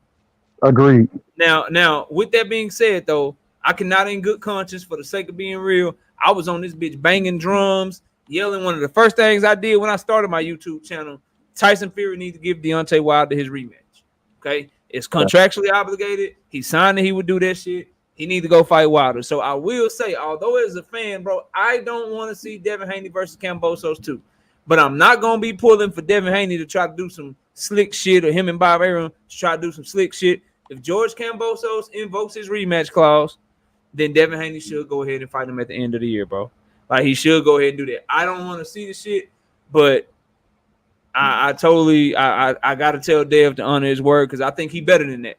I think if he signed some shit, he knew what he was getting into. He just go beat his ass again. As a fan, though, I don't want to see that shit because I for damn sure know that ain't gonna be no almost wrong.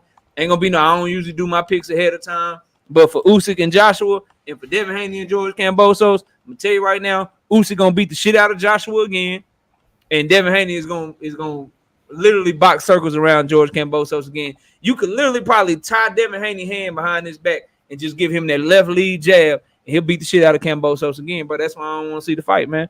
Do y'all think that he gonna invoke the rematch clause? Y'all think Kambosos really won't smoke again? He's definitely gonna invoke it right away. You know why? They don't have a choice. He'll get beat up for a big bag again, like all of us would do here. But is Australia gonna pay for that shit though? Yeah, they're gonna pay for it, bro, because they still have their heart set that he could win, bro. They still have it. That's their boy, and he might not tell him that. He's gonna come out and say, "I'm a, Art of War. I lost the first time to trickery, all that shit." But it's If not they gonna don't have happen, that bro. rematch, it's going to be because of some other underlying issue with sickness, injury, or something like that. And Yeah. then even in that, they still have to choose whether they want him to fight, want Devin Haney to fight somebody else in between that. You know what I'm saying? They ain't stupid. Knockout and Scotty. I was just gonna ask, Scotty, you think the network don't want to put it on again? Because again, Yeah. you had the commentator saying it. You know what I'm saying? At ESPN, I don't think they want to put it on. Goddamn me, if ain't nobody, you know what I'm saying, really locked in or want to watch it, or how they gonna promote it again? You feel what I'm saying? He didn't even give them enough to have them promote a little bit on to say it was competitive enough to run back. So so the government might want to pay. Cambosis might contractually want to do it, but I think ESPN got a shot at buying that motherfucking fight out. You know what I'm saying? And making them fight somebody else. I don't And know. So how much is he go ahead, worth? So hold up for a second, West, right side. So tell me this. So if they saying he got 10 and then he gets 70% on PPV, whatever. I don't get into that shit. So you trying to tell me ESPN is going to give him 10 million? I don't think No. they'll give him the full 10, Scotty. I Or think they they'll going to? negotiate Or is some. it going to be some prorated appraisal, prorated Yeah. amount to Yeah. give him? So Yeah, what it I probably was in the contract. You know what I'm saying? You know how they I draw that heard they stuff. need to. I heard they got to stick to the contract myself. There not should be a well. I rule feel you. That before might you be the go case, but I'm just saying the right network. side. There should be Yeah, a rule yeah. in boxing, bro. There should be a rule in boxing where if you get your ass knocked out in a bad way and it's just like you get your ass put to sleep, or if you get your ass just washed and outboxed in a way and you can't win more than 2 rounds, bro. Like I don't give a damn if you got a rematch clause. Boxing should just step in and be like, nah, bro, we ain't no fucking rematch. Like we ain't trying to do that shit. They really should, bro, because it's a waste of goddamn time, bro. It's a waste But of goddamn time. But go ahead, right side. What you got, bro? two things on that point. I've heard two different things. The first thing is definitely there is, the rematch is there, but I've heard that because Dev did win this fight, he has more flexibility as far as how much individuals make, what the purses are, those type of things. The other thing though is that we or as far as getting step aside and all that, or not necessarily step aside, but Australian support, they're going to get Australian support, but it won't be nearly what they got this previous time. I'm hearing that it may be in a smaller stadium, smaller site fees. You know what I'm saying? Not nearly as many people, somewhere more around 20 to 30,000 people versus the supposed 60,000. And they just not trying to give that bag up the Australian government. They're not And trying that's to. being smart though, right, side? That's being smart. They should downsize the arena. Yeah, I agree. And Absolutely. then you gotta think about what were their returns like. You know what I'm saying? Like, was the arena really full? Like, what did they do on pay-per-views? All that shit gonna matter to ESPN when it comes to fulfilling that shit. And I'm pretty sure it was in the contract too. Now I heard, and this was reported by Blue, but he was saying that Bev did as many views as Bud did. You know what I'm saying? And I don't know how true it is. I don't know. That's not. I'm going to reckon and say that's not true. That's not true, man. It don't have nothing to do with calling nobody a liar. That shit ain't true. Just like Javante numbers doing 400 plus thousand, that wasn't true. Yeah, that's not true. They said it's 275. That was the official report for And for I'm Tank just Davis. saying. That shit ain't true. Saying the shit is out there. But I got Javante you. didn't do Yeah, no like 400 yeah, grand, 400,000 views. It didn't happen, bro. And I'm telling nah, you, not at all. those views, over there. No, I'm not disagreeing, Scotty. I'm not disagreeing at all. I'm just talking, bro. No, you good, man. So Hey, when we let's gonna say be able to burn Camboso. down this list, man? I'm getting antsy over here, man. When we gonna get to Ah, burn yeah, down let's this talk about the list? list. Let's talk about the list. Let's go to World Combat first. What you got on the list, bro? Go ahead. I just can't understand why this individual continues to freaking hang around like a thought, like a boxing thought. Vasil Lomachenko, he lost clearly, and within that loss, he has not fought anybody that we can say, okay, that was a kind of step in recovery. He fought Teofimo Lopez, his common opponents. He Mm-hmm. fought Masayoshi Nakatani, that took Mm-hmm. severe damage from Tio, and also went life and limb with the murder suspect Felix Verdejo. Then he turns around and fight for Sil Lomachenko, gets stopped. when it was already said he had a head injury. Then he goes and fight Richard Comey, who Teofimo stops in 2 rounds. And he's on the back half of your top 20 with no belts. He hasn't did anything special. Nothing.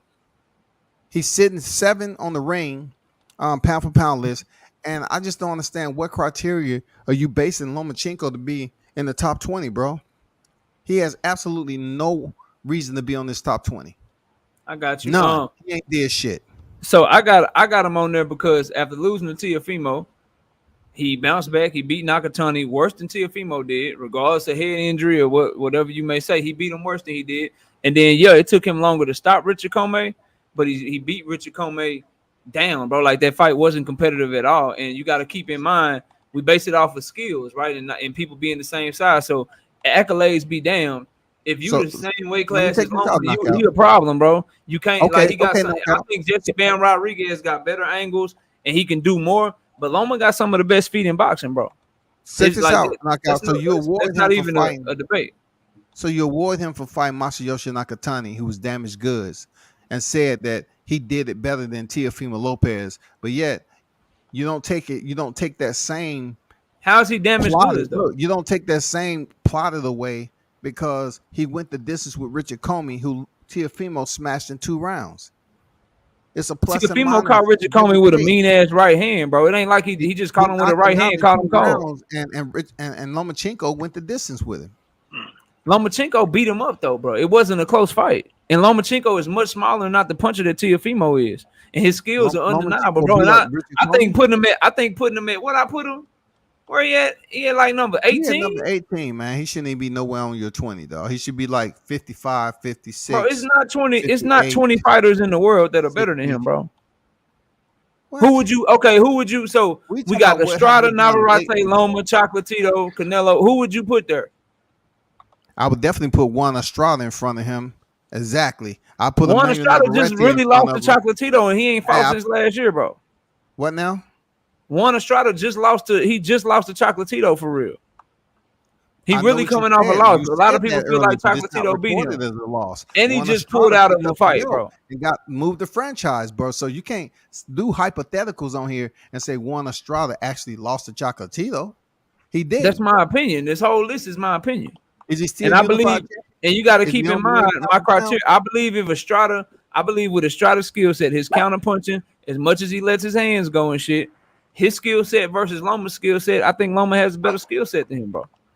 Just my opinion. We'll never know because they so far apart, but just my opinion. But I don't think I'm big up in Loma. Great against Roman Gonzalez. I thought he did a damn good job. Nah, Roman Chocolatito took that shit over late, bro.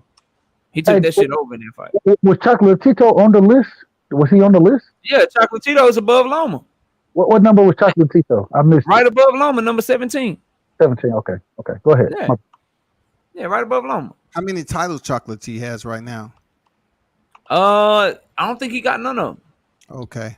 Man, he needs to run it back with Martinez. Martinez is a real warrior. Went in there. Hell no, he beat the shit out of Martinez went up 2 weight classes. You don't want to see that again. Hey, Prime. He gonna ruin your boy. He gonna ruin your boy career, bro. Martinez fighting again. Hey, Prime.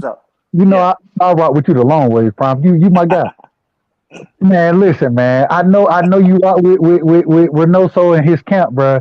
In that situation, bro, ain't no way you could tell me that Martinez got a chance to beat a guy like Chocolatito. He got dominated in that fight. Yeah, nah, it was too early, bro. He tried. He was too. It was too early. Yeah, he was too small, too early. What you got on Prime? We got Canelo at number 16. What you think of that? Damn, I disagree with that. That shit hurts my heart. I almost fell over right now. I almost passed the fuck Got him out. at number 16, dog. He a 4-round fighter, bro. He a 4-round fighter. Methodical. This is a methodical list right here because it's full of controversy. It's gonna draw attention. But you know, for the show. That's how you, Scotty. But that's, to me, I consider that a compliment, bro. Because that's how you know it's my shit. I ain't trying to be like nobody else. I ain't thinking like nobody else. It's my I just shit, can't my see. opinion. I can't see in the sport of boxing how much bad Canelo did to be sitting at number 16, and he just recently made history in the 4-belt era. There's no justification. There's no justification for him to be outside. The top 5, where would y'all put him on y'all list? I can't say I'm biased because I have Canelo, Canelo at 1, 2, 3, 4, and 5. Oh God, here we go. All right, not you, Prime. World Combat. Where would you put Canelo right now? Around 5 or 6. Hell no, bro. I got Canelo number 8. Dog. You said yourself he took that L and he got dominated against Bivol. And then not only the fact he was dominated, we talked about how many rounds he didn't win. How many rounds? I get it, you guys don't like it, but he went up in weight, bro. Landscape. 5'7". He fucking fought a skilled Bivol. People that lose like that, though, y'all, like, people that lose like that, they don't get to stay top 10, bro. Never. Like, what are we doing, hit the canvas. He didn't hit the canvas, though. Never. So since he didn't get knocked out, since he just got outboxed thoroughly, he should stay top 10? Nah, bro. I'm just saying he got the job done. I know people that don't have him on their list at all. Why is it different for him if it was different for Loma? Why is it different for him if it was different for Loma? If you're going to make an argument for him, then how in the fuck you going to make the same argument for Loma? Notice I was being quiet the entire time. But I'm just looking at it like, how in the fuck can you make that argument for Loma and then turn around and say that about Canelo? It's the same shit. Hey, Canelo and Loma both and Loma actually came back and got 2 W's. Canelo ain't fought since he lost. He ain't got no motherfucking W's. And then who he go get the? He just got an L right now. And he go to line up against a 40-year-old motherfucker that look like shit against a jab nobody know. He didn't look like shit. He didn't look like shit against that Japanese guy. Bro, he looked like shit, bro. If you've been watching, that motherfucker was watching Triple G. Bro, if you've been watching Triple G, I don't give a fuck if you only seen 2 of his fights. If you just seen 2 of his fights, if you seen that one in any fight he had before, he looked like doo-doo in that motherfucking fight. Don't lie. Nah, he looked on top of his game. He looked very poised. He looked very strong. On top of his game, bro. It wouldn't have took him no 9 motherfucking rounds. I give you poised now. He was poised. Canelo's gonna beat a great Triple G. See, y'all can't fall for Prime. Prime is running around this whole. He big up in Triple G right now because Triple G about to fight Canelo, and so that's why Canelo. Yeah, man, bro. We already know he on that bullshit right now. But you know what's crazy? You know what's crazy, KO? Everything Prime saying right now, the nigga believe, bro. Like I ain't gonna lie to you. He believe all of it. Like, and I ain't talked to Prime a few times, bro. I ain't mad at him. I rock with Prime, so but at the same time, he wrong in this situation. But I rock with him the long way. Hey, you know what I was really upset about, man? Because I had a 4 parlay and then with Nonito, man. I was really pulling for Nonito, man. I really wanted him to win, bro, real bad. What you was gonna win off the Nonito if Nonito would have won? Yeah, the 4 bet. I already had hit the 3 fights. I won Fulton. Yeah, I won Fulton. I won Morel and Haney. And so if I would have hit Nonito, it would have been like 1,600. Yep. I remember you telling me that. I know I made World Combat throw up with this one. World Combat, what do you think about your boy's placement on the knockout list, bro? That shit disgraceful. That's absolutely trash, man. Trash with 2 H's. I agree. He's gonna pull out the thesaurus on our ass. Watch. All right, right side. Where would you put it was bro? Knockout being belligerent. You know what I'm saying? That's all. He was being belligerent. Hold on, I gotta go to my glossary. I gotta go to my glossary to see what belligerent mean. Hold on. I put KO 80, and my boy is outside the top 10. That was just straight up personal. Look, I got a problem with it too. Scotty, I was not being hostile or aggressive. It's bullshit, man. Absolutely, it's bullshit. He's number 1. He number 1, and Earl is number 20. Goddamn me. Where would y'all put him? Earl is 20. Where would you put him? I know where Scotty would put him. Where would you put him? Right side. I got Bud. I got Bud top 3 pound for pound right now, in my opinion. So okay, you like his skill set? You have doubt. Damn. He's number 1 or 2. Who's over him? So in my opinion, I got on my pound for pound at least. I got EJ. I got Shakur. Then I got Bud next. Man, see, bro, he's the 3rd best. Hey, look on mine. Are you get out the way? On mine, he's the 3rd best welterweight. He the 3rd best welterweight, but he number 1 pound for pound on this list. He the top. He the dookie. He the shitty. You hear me? Earl is the worst, motherfucking welterweight champion I ever seen with 3 belts. I can't believe he finna get a fight in Vegas, but guess what? I already got my motherfucking room, and I'm driving from Texas to see the worst motherfucking nigga who don't know where he from, who just a minnow, beat the #1 pound for pound Dookie, the motherfucking corn on the motherfucking cob, the best swimming goat in the world. Yeah, I'm going to watch that shit. Hey, the good thing about what you said, 817 hold on, Scotty. Let me ask this real quick. 817, what weekend will that be so I can go ahead and book my room too? You know, so I'm just trying to do the 27th. Bullshit. He don't know. I got mine reserved from the 27th through the 30th, bro. Of what? You guys get this room together. October. Okay. MGM. I'm in that bitch. I need them to announce this shit officially, bro. Hey, you guys can room together like Sally's, bro. Just room up together. But... Stop the cap, bro. Capping ass. That's gonna be a long ride home. Listen, so y'all don't. So Bud's propensity to get outboxed and have trouble with lesser fighters. Man, when you seen him get outboxed? Ain't nobody never outboxed Bud. I ain't never seen nobody touch him. Matter of fact, I think he scratched his eye rubbing his glove, you know what I'm saying, across his face, getting the sweat off when he was doing his interview. That's how he scratched it, bro. I don't know what the fuck Earl gonna do. I just believe in the worst nigga. I have questions, bro. I just believe in the worst nigga at 147 beating the best. What morals that when you making these lists, man? You don't have no morals making this list. No morals, dog. This shit right here is a sin. This is a sin, bro. You need to be baptized after this. God damn, World Cup and say I gotta be back. Listen, Scotty, bro. With all due respect, bro, Bud Crawford is a very talented offensive fighter. He got all the tools offensively. Great counter puncher. He's a creative puncher. He's one of the best finishers at welterweight. He's one of the best finishers in boxing, bro. I just have questions about his defensive ability, bro. Because he's relied on athleticism so much in his career, and he's been able to get away with it. But I see the legs slowing down a little bit. I see he's a little bit easier to hit.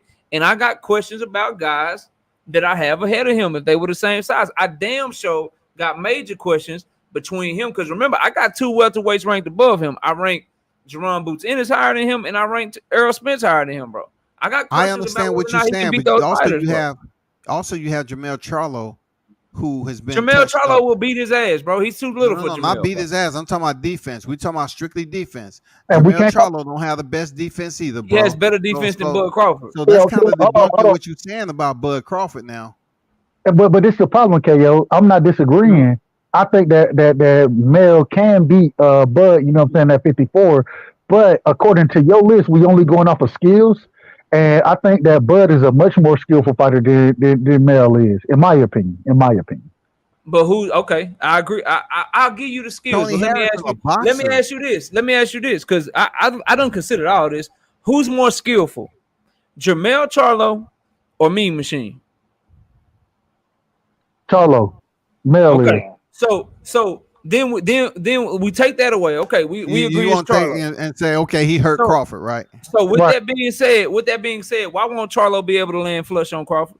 But this is the difference in the argument that you're making. So when you're doing the pound for pound list, talking about everybody being the same size, or the same size, you know what I'm saying? Only talking about skill set, right? That's what you're saying. Mm-hmm. And what I'm saying is that in that situation, Mean Machine did catch him. But at the same time, one punch ain't going to change how I look at a fighter. You know what I mean? And if I when I Charlo's right hand short circuit shit. Let me just finish and then I'm gonna let you rock. So when I look at Mel versus Bud, and I look at the skill set, like you tell you, we basing this off skill set. When I look at the skill set, Bud is a much more skillful fighter. Now, I don't have him beat Mel, but I think he's a much more skillful fighter than Mel is. That's all I'm saying. Nah, what about Virgil though? But I don't understand. I don't see him as just much more skillful. I think he's better offensively. I think his feet aren't as good anymore. I think Mel has a much stronger, much better legs. He just boxed a whole back-footed fight against Castano, one of the best, if not the best pressure fighters at 154 pounds. And I said in the same weight class. So their skills are their skills. The power is the power. And at the end of the day, bro, you're going to have to show me that if Jamel Charlo touch you with that right hand because he's gonna hit you with this newfound work rate. Because remember, we going off most recently, so now we talking about a guy that's coming into the fight the best shape of his life, a guy that just put up a tremendous work rate on top of all the skills, had a great work rate, was going to the body way better against Castano. Knockout. That Jamel Charlo, and he got an iron chin too. Hey, let me get an iron chin.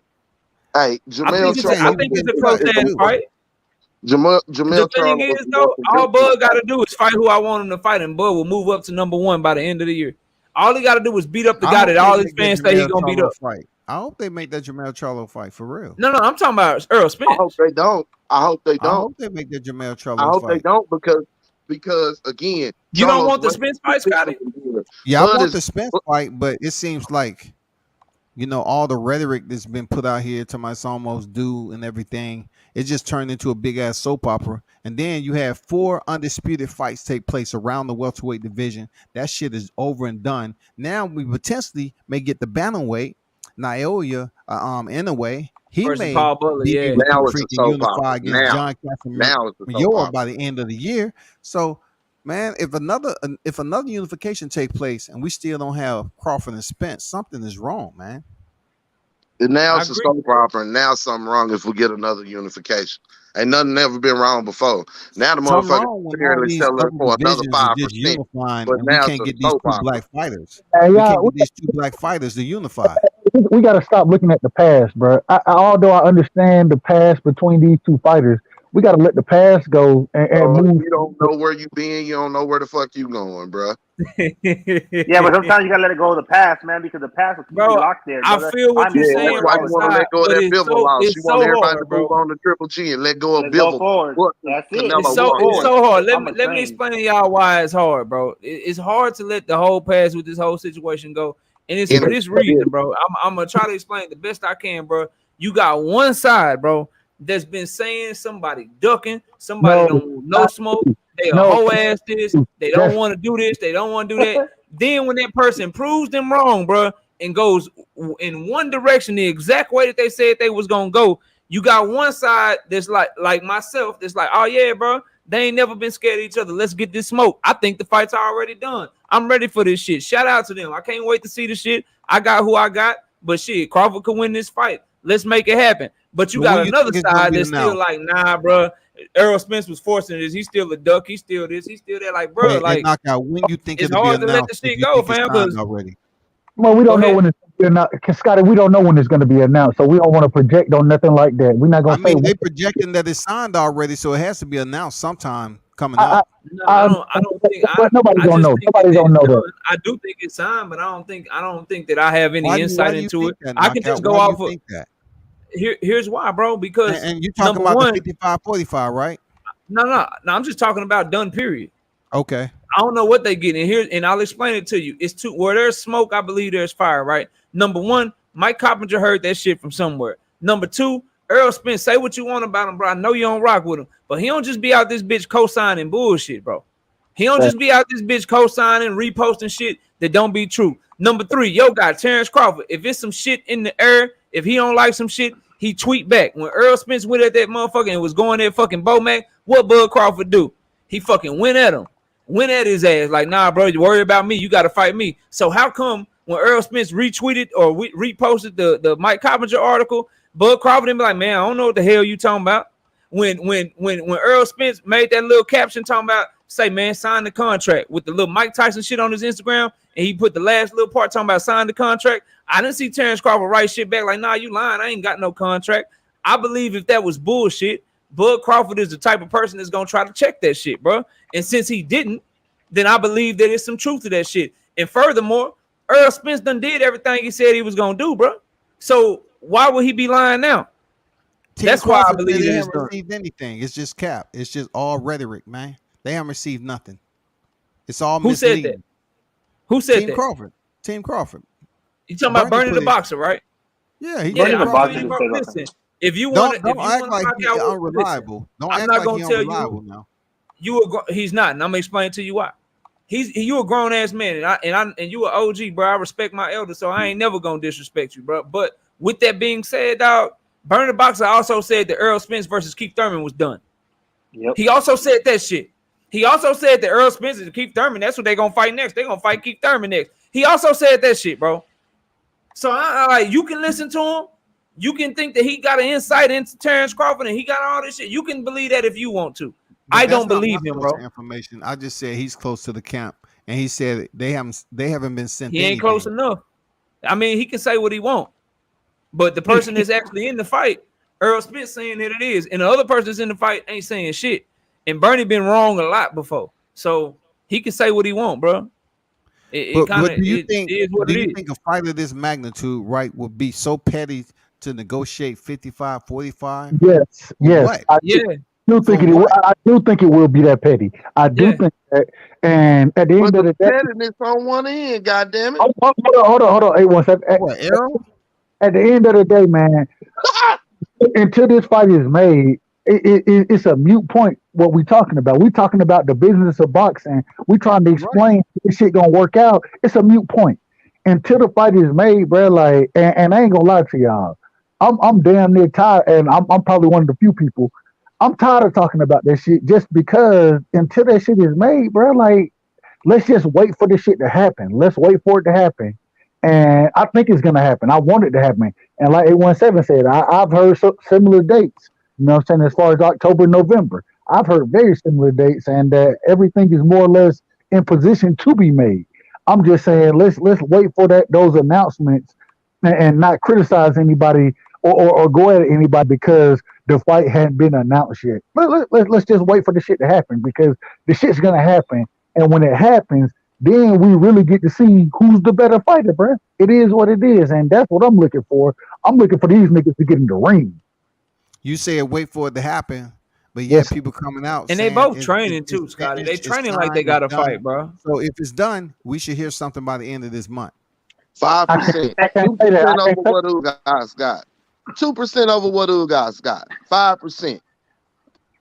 Hey, bro, this fight better be fucking amazing, bro. This fight better be something that of the gods, bro. Something that you know. You're gonna be disappointed, Prime.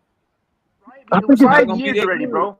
I think it's gonna be a really good fight. Bro. It's gonna be entertaining if you don't mind watching Bud Crawford get his ass whooped. That knockout, he come in there to handle business and get the stoppage. That's what we on. That's what type of time. This shit gonna be just like Floyd and Manny. Acknowledge that knockout or not, you will be forced to on fight night that knockout, and everybody else. About nothing. I'm with that.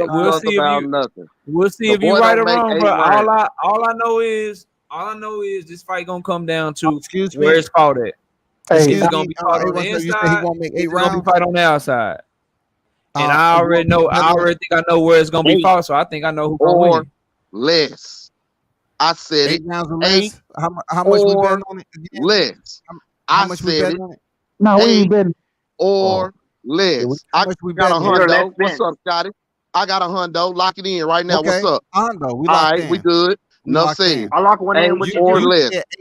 You said 8 rounds or best. You didn't say I nothing about the said win. 8 rounds or less. That's what the motherfucker I said. Lock Errol it Spence, in. right? You got Errol Spence, 8 rounds or less. No, yeah, bro. I got Bud. The fuck?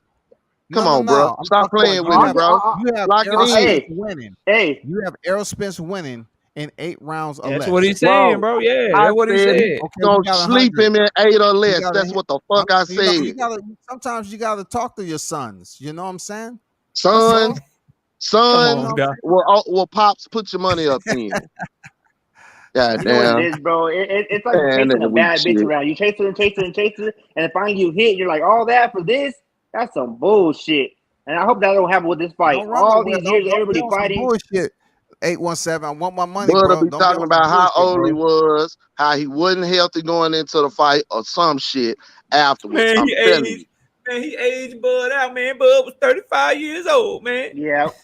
He don't move the same. You know that. Y'all know that. Neck, it's gonna be the bad. same way Rolling motherfucking ass didn't stand in there and talk after the fight. You gonna see Bud do the same shit. He gonna walk out that goddamn. He ain't gonna have no acceptance. He ain't gonna have no acceptance. He ain't gonna have no acceptance, bro. Don't do that. Don't try to put him with Rolly Romero. He ain't got no acceptance now. He ain't gonna have no acceptance afterward, bro. You thought it was bad in San Antonio when Broner walked out? You thought it was bad then? You seen how Rolly was trying to sit down when he stepped out the ring. Shit. Rolly, All right. Rolly sprung his goddamn ankle when he stood up. Now, but Rolly's a G though. Rolly said, "I won every from the sit round. position. I won every round. He's still a bitch. He ran like a bitch." Damn, Hey, man. I'm telling you, it's gonna be We ugly. gotta I'm get gonna this hate fight, it, bro. 'cause somebody gonna be eating a shit ton of crow, bro.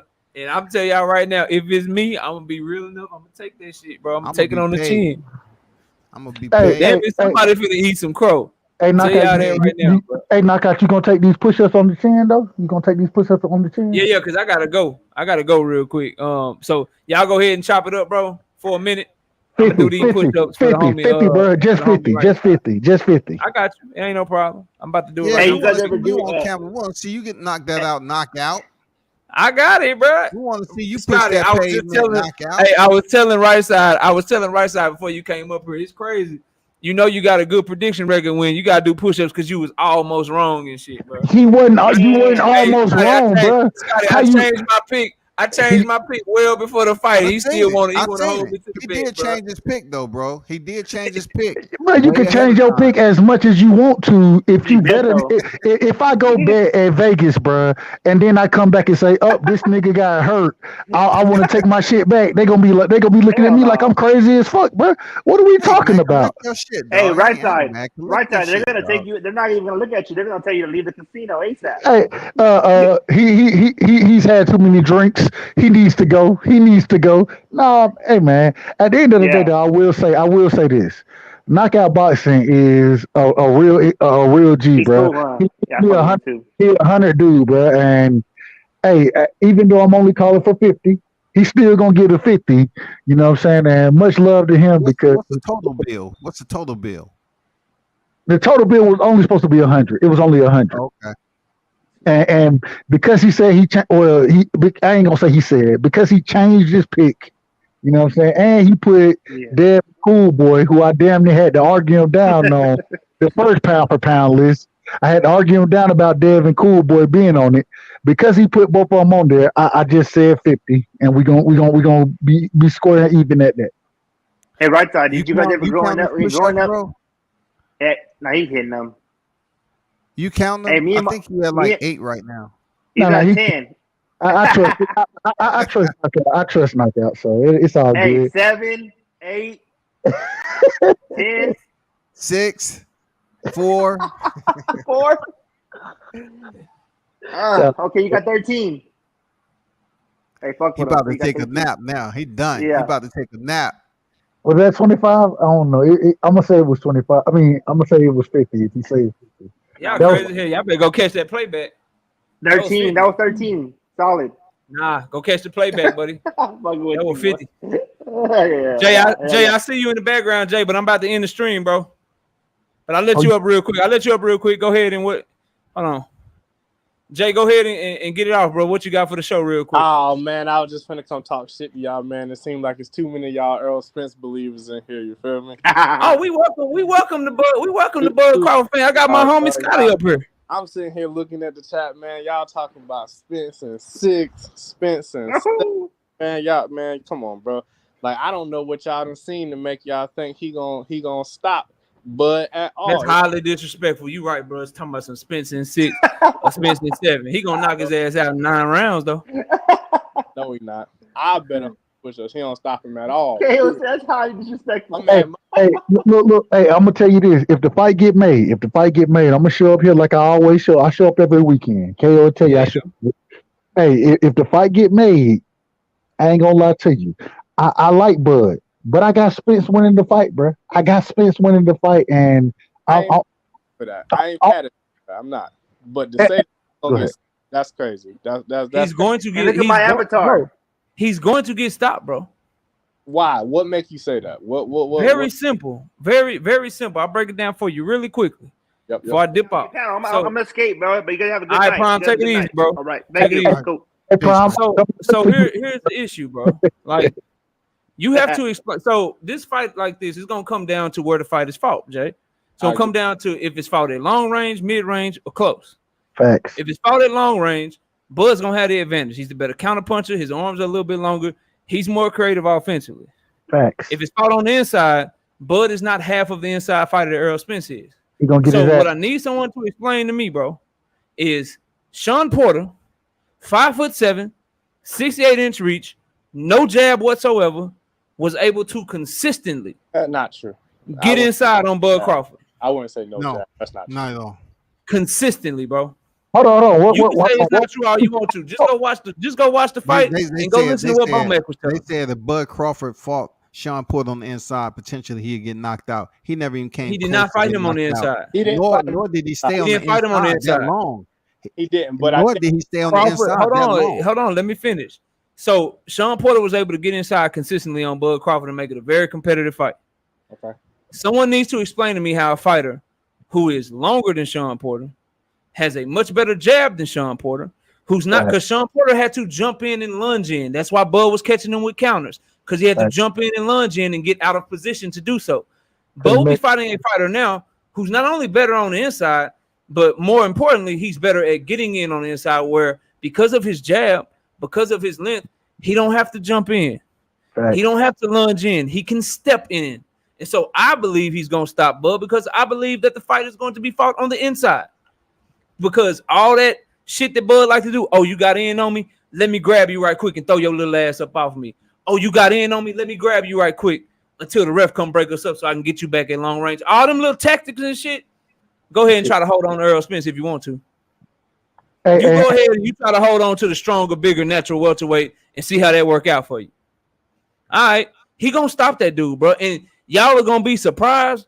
It's gonna look just as bad, or it's probably gonna be easier than Ugas, because Bud gonna actually try to fight back, and he gonna open himself up. See, Ugas got all that shit done to him, and he had his hands in his pocket. He was trying to protect himself. Bud ain't gonna be trying to protect himself. He gonna be like, oh hell no, I'm a dog, bro. What the fuck? No, I'm gonna fight your ass. That's gonna leave him even more open, and he gonna get his ass dog walked on the inside, bro. With all due respect, and he's gonna get stopped in about round 9. With all due respect, that shit ain't happening. Hey, hold on. What's my other brother up here who on the panel? What's your name, brother? That's Jay. That's the homie Jay Chestnut. That's Jay, bro. So this is the thing right here, and like I said, I ain't got no dog in this fight. This is what the fight comes down to, in my opinion. Like Knockout said, if it's a boxing match, I got Bud winning the boxing match. I think Bud, if he's able to keep it mid to long range, Bud can win that fight. My problem is Bud got too much fight in him. He got too much dog in him, which is one of the things I love about him. He got too much in him, and when he get caught, he want to make that shit a fight. If he makes it a fight against EJ, he's gonna lose that fight. And I believe he's gonna make it a fight. My whole question is when does the fight break out? And once the fight breaks out, is disadvantage Bud, advantage EJ, in my opinion. Okay, not mad at that. So here go my thing. My thing is, I think it's two things that I think people don't give Bud enough credit for. I think Bud is the type of fighter that can take things away from you, right? And obviously we know, or hell, if they're smart enough and they know boxing, they would know that to beat Errol Spence Jr., you got to take his jab away. And I do think that's going to be step one. But even from there, it does take him a while to get going. But I think Bud is one of those fighters that is probably the best in boxing at making mid-fight adjustments. And I think that's where I think he is above. I think ring IQ-wise, I think he's above Errol Spence Jr. It's one of those things. Absolutely. I disagree. Once he makes those adjustments, once he makes that first adjustment, is Errol Spence going to be able to readjust to the adjustment, or is it going to be impose your will? Because I do not believe that he's going to be able to impose his will on Bud, and that's where it is. And honestly, if I'm being completely honest, and I feel like I've said this before, I've not seen Crawford fight long stretches of a fight at a distance where he didn't choose to fight. A lot of times when you look at that Sean Porter, hold on. I said facts. I'm agreeing with you. Sean Porter, the Sean Porter fight, I thought, and this is the part that worries me in this fight about Bud, is that he accepted too many of those inside exchanges with Sean, right? He didn't stay there long, but I think when he did choose to fight there, he chose to fight there. It wasn't because he had to fight there. And that's the problem. Like, if he chooses to sit there too long with EJ, I do think he can get touched up. Do I think he's going to get stopped? No, absolutely not. But I do think there are portions of the fight where EJ is going to force him to sit down and fight. He gonna have to fight for a 20-25 second stretch. But I don't believe it's gonna be rounds upon rounds upon rounds where EJ is gonna be able to impose his will to make him fight at a distance that he doesn't want to fight at, because through his 38 fight career, I've not seen him fight in long stretches at a distance that he didn't want to fight at. But this is the thing. Let me say this right side, because I gotta let me say this, because I do gotta wrap the show. But this is a gem that I want to drop on y'all. That I've never said this in a live stream. I've always thought that I've never said this on the video. I'm gonna give everybody in the chat. I'm gonna give the brothers up on the panel. I'm gonna give y'all a jewel right now, bro. And how you can take it, how you want to take it.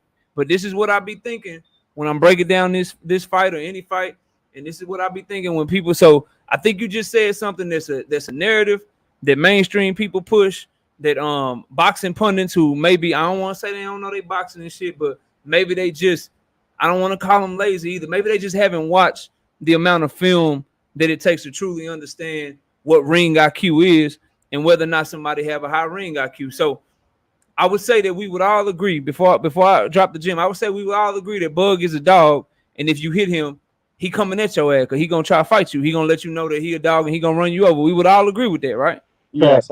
Right. All right, cool. So if my ring IQ is high, and I know I can outbox you, and I know I have the better skills, but when you hit me, I automatically decide that I just want to fight you, is my ring IQ really high? I would say that first, and that's not even the gym, but just take that pill and swallow it. Think about what you want to, think about it what you want to think about it, bro. But if I'm fighting you when I don't have to, because I want to show how big of a dog I am, because you hit me, I'm in a boxing match and I get so mad that I got hit in a boxing match, I want to go get my lick back and I want to show you that I'm the bigger dog. Is that really good ring IQ? That's the first one. But the telling sign, the sign to me that shows like, all right, bro, ring IQ, that shit sound good, but is it really high? Bud Crawford, later in his career, has shown that from southpaw, homie is deadly, bro. When he switched southpaw, he is the man. He's stopping shit. He wrecking shit. That lead, right hand, hybrid, hook, jab, whatever the fuck you want to call it, that shit is lethal. So I would ask you, if the ring IQ is so high, if homie just got all this ring IQ and he's just a master class boxer and he does this and he does that, how come he just don't start the fight southpaw? Well, haven't y'all ain't never thought of that? Ain't never start fight southpaw, bro. Y'all ain't never thought of that? Like, if you consistently have issues in orthodox, and after round one, you always got to switch southpaw because you were having issues at orthodox, and your ring IQ is supposed to be so ungodly high, why don't you just start the fight southpaw then? Seem like the prudent thing to do, right? If something ain't working and it's fight after fight after fight at welterweight, I keep he's having just playing switch with his food, knockout. He's clear to play with his food sometimes. All right. You know what I'm saying? All right. If he feel that he's Okay. that good of a fighter where he doesn't have to utilize all of his skill set and his ring IQ, and he continues to stop dudes, that's a genius right there. That's a genius, bro. I got your info right side. I'm about to save it right now, bro. All right, bro.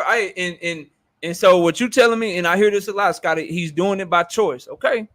Yeah, doing And it by then choice. I mean, And then that goes back to the point. If you're making the choice, if you're making the choice of I'm gonna make this fight harder than it has to be, Yeah, challenge. You gotta be challenging.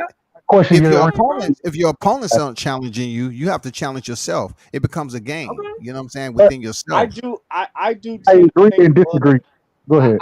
I do tend to think Bud is better defensively in the orthodox stance than in the southpaw stance. I believe when he gets in the southpaw stance, I think he gets hit a little bit more than when he's right-handed. In my opinion, I have to go back and really watch and make sure I'm not tripping. But I do feel like I won't even say better defense. I think he's more defensively responsible when he's orthodox than when he's southpaw. Because like you said, when he turns southpaw, he coming to wreck shit. He ain't really thinking about the shots that he wear. You know what I'm saying? Trying to get to you. He really just trying to hurt some shit when he gets southpaw. But see, I won't even get that point up though, Jay. And here's why. And then I'll let you go right side. My bad. I wouldn't even get that point up to you, bro. And the reason I can't get that point up because at the end of the day, all his stoppages come from southpaw. At the end of the day, he switches to southpaw because some shit in orthodox is not working for him, bro. Exactly. He doesn't switch because he just wants to. He switches because he's like, oh shit, Kell Brook out jabbing me a little bit.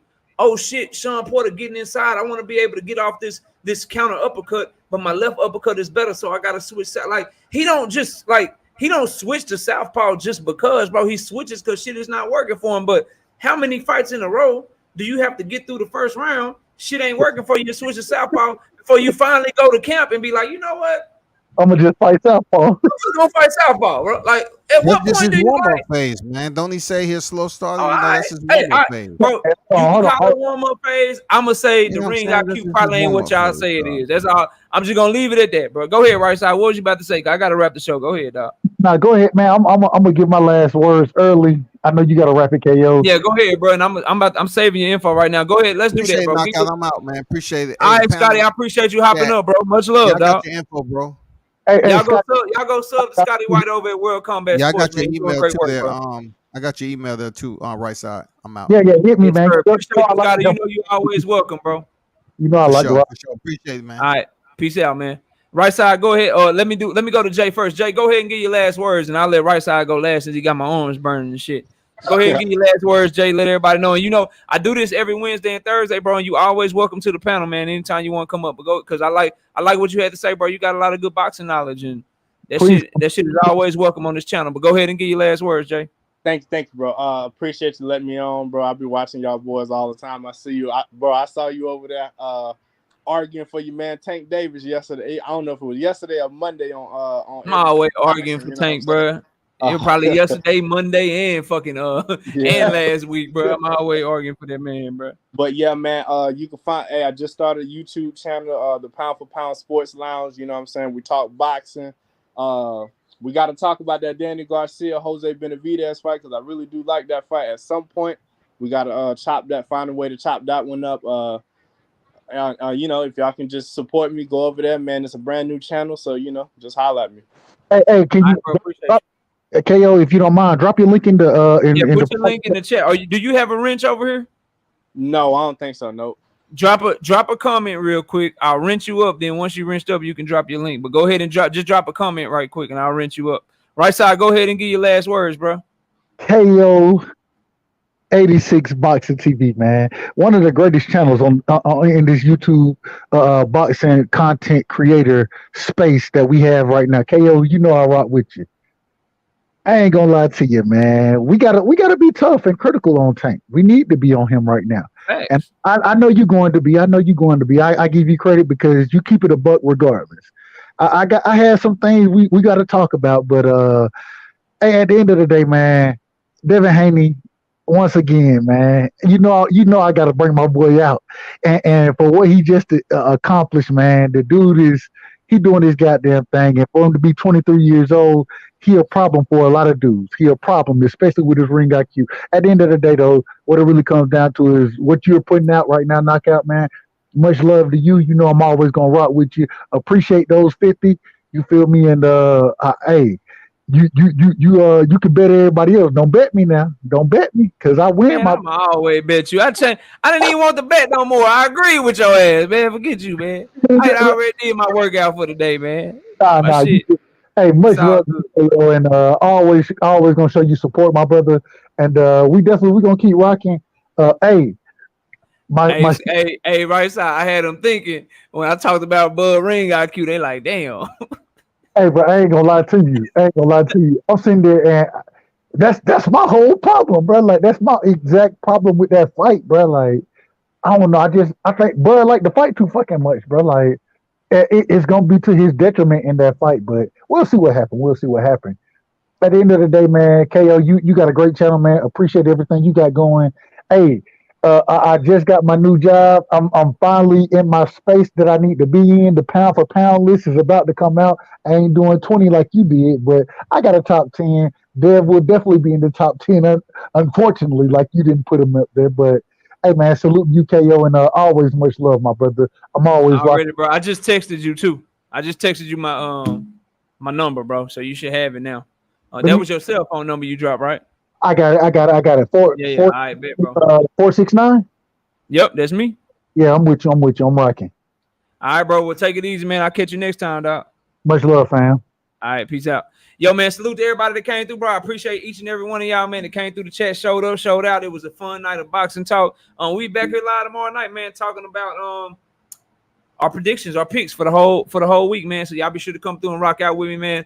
Sorry we was a little late today. We got a lot of stuff going on, you know, in the real world, bro, with the family and shit. But I always gonna make sure I come through and give y'all this content. So smash the like button on the way out, man. If you don't do nothing else this weekend, watch boxing. Please come through tomorrow night, 7:30 p.m. Central Time. We'll be breaking down the fights and predicting the upcoming fights for this week. Shout out to everybody that showed up and showed out in the chat. J.A. Dixon, Mr. Lightning World, Zenith. I just don't know. We talk sports. My brother Educated Jab came through. BH in the building. The Fans Corner.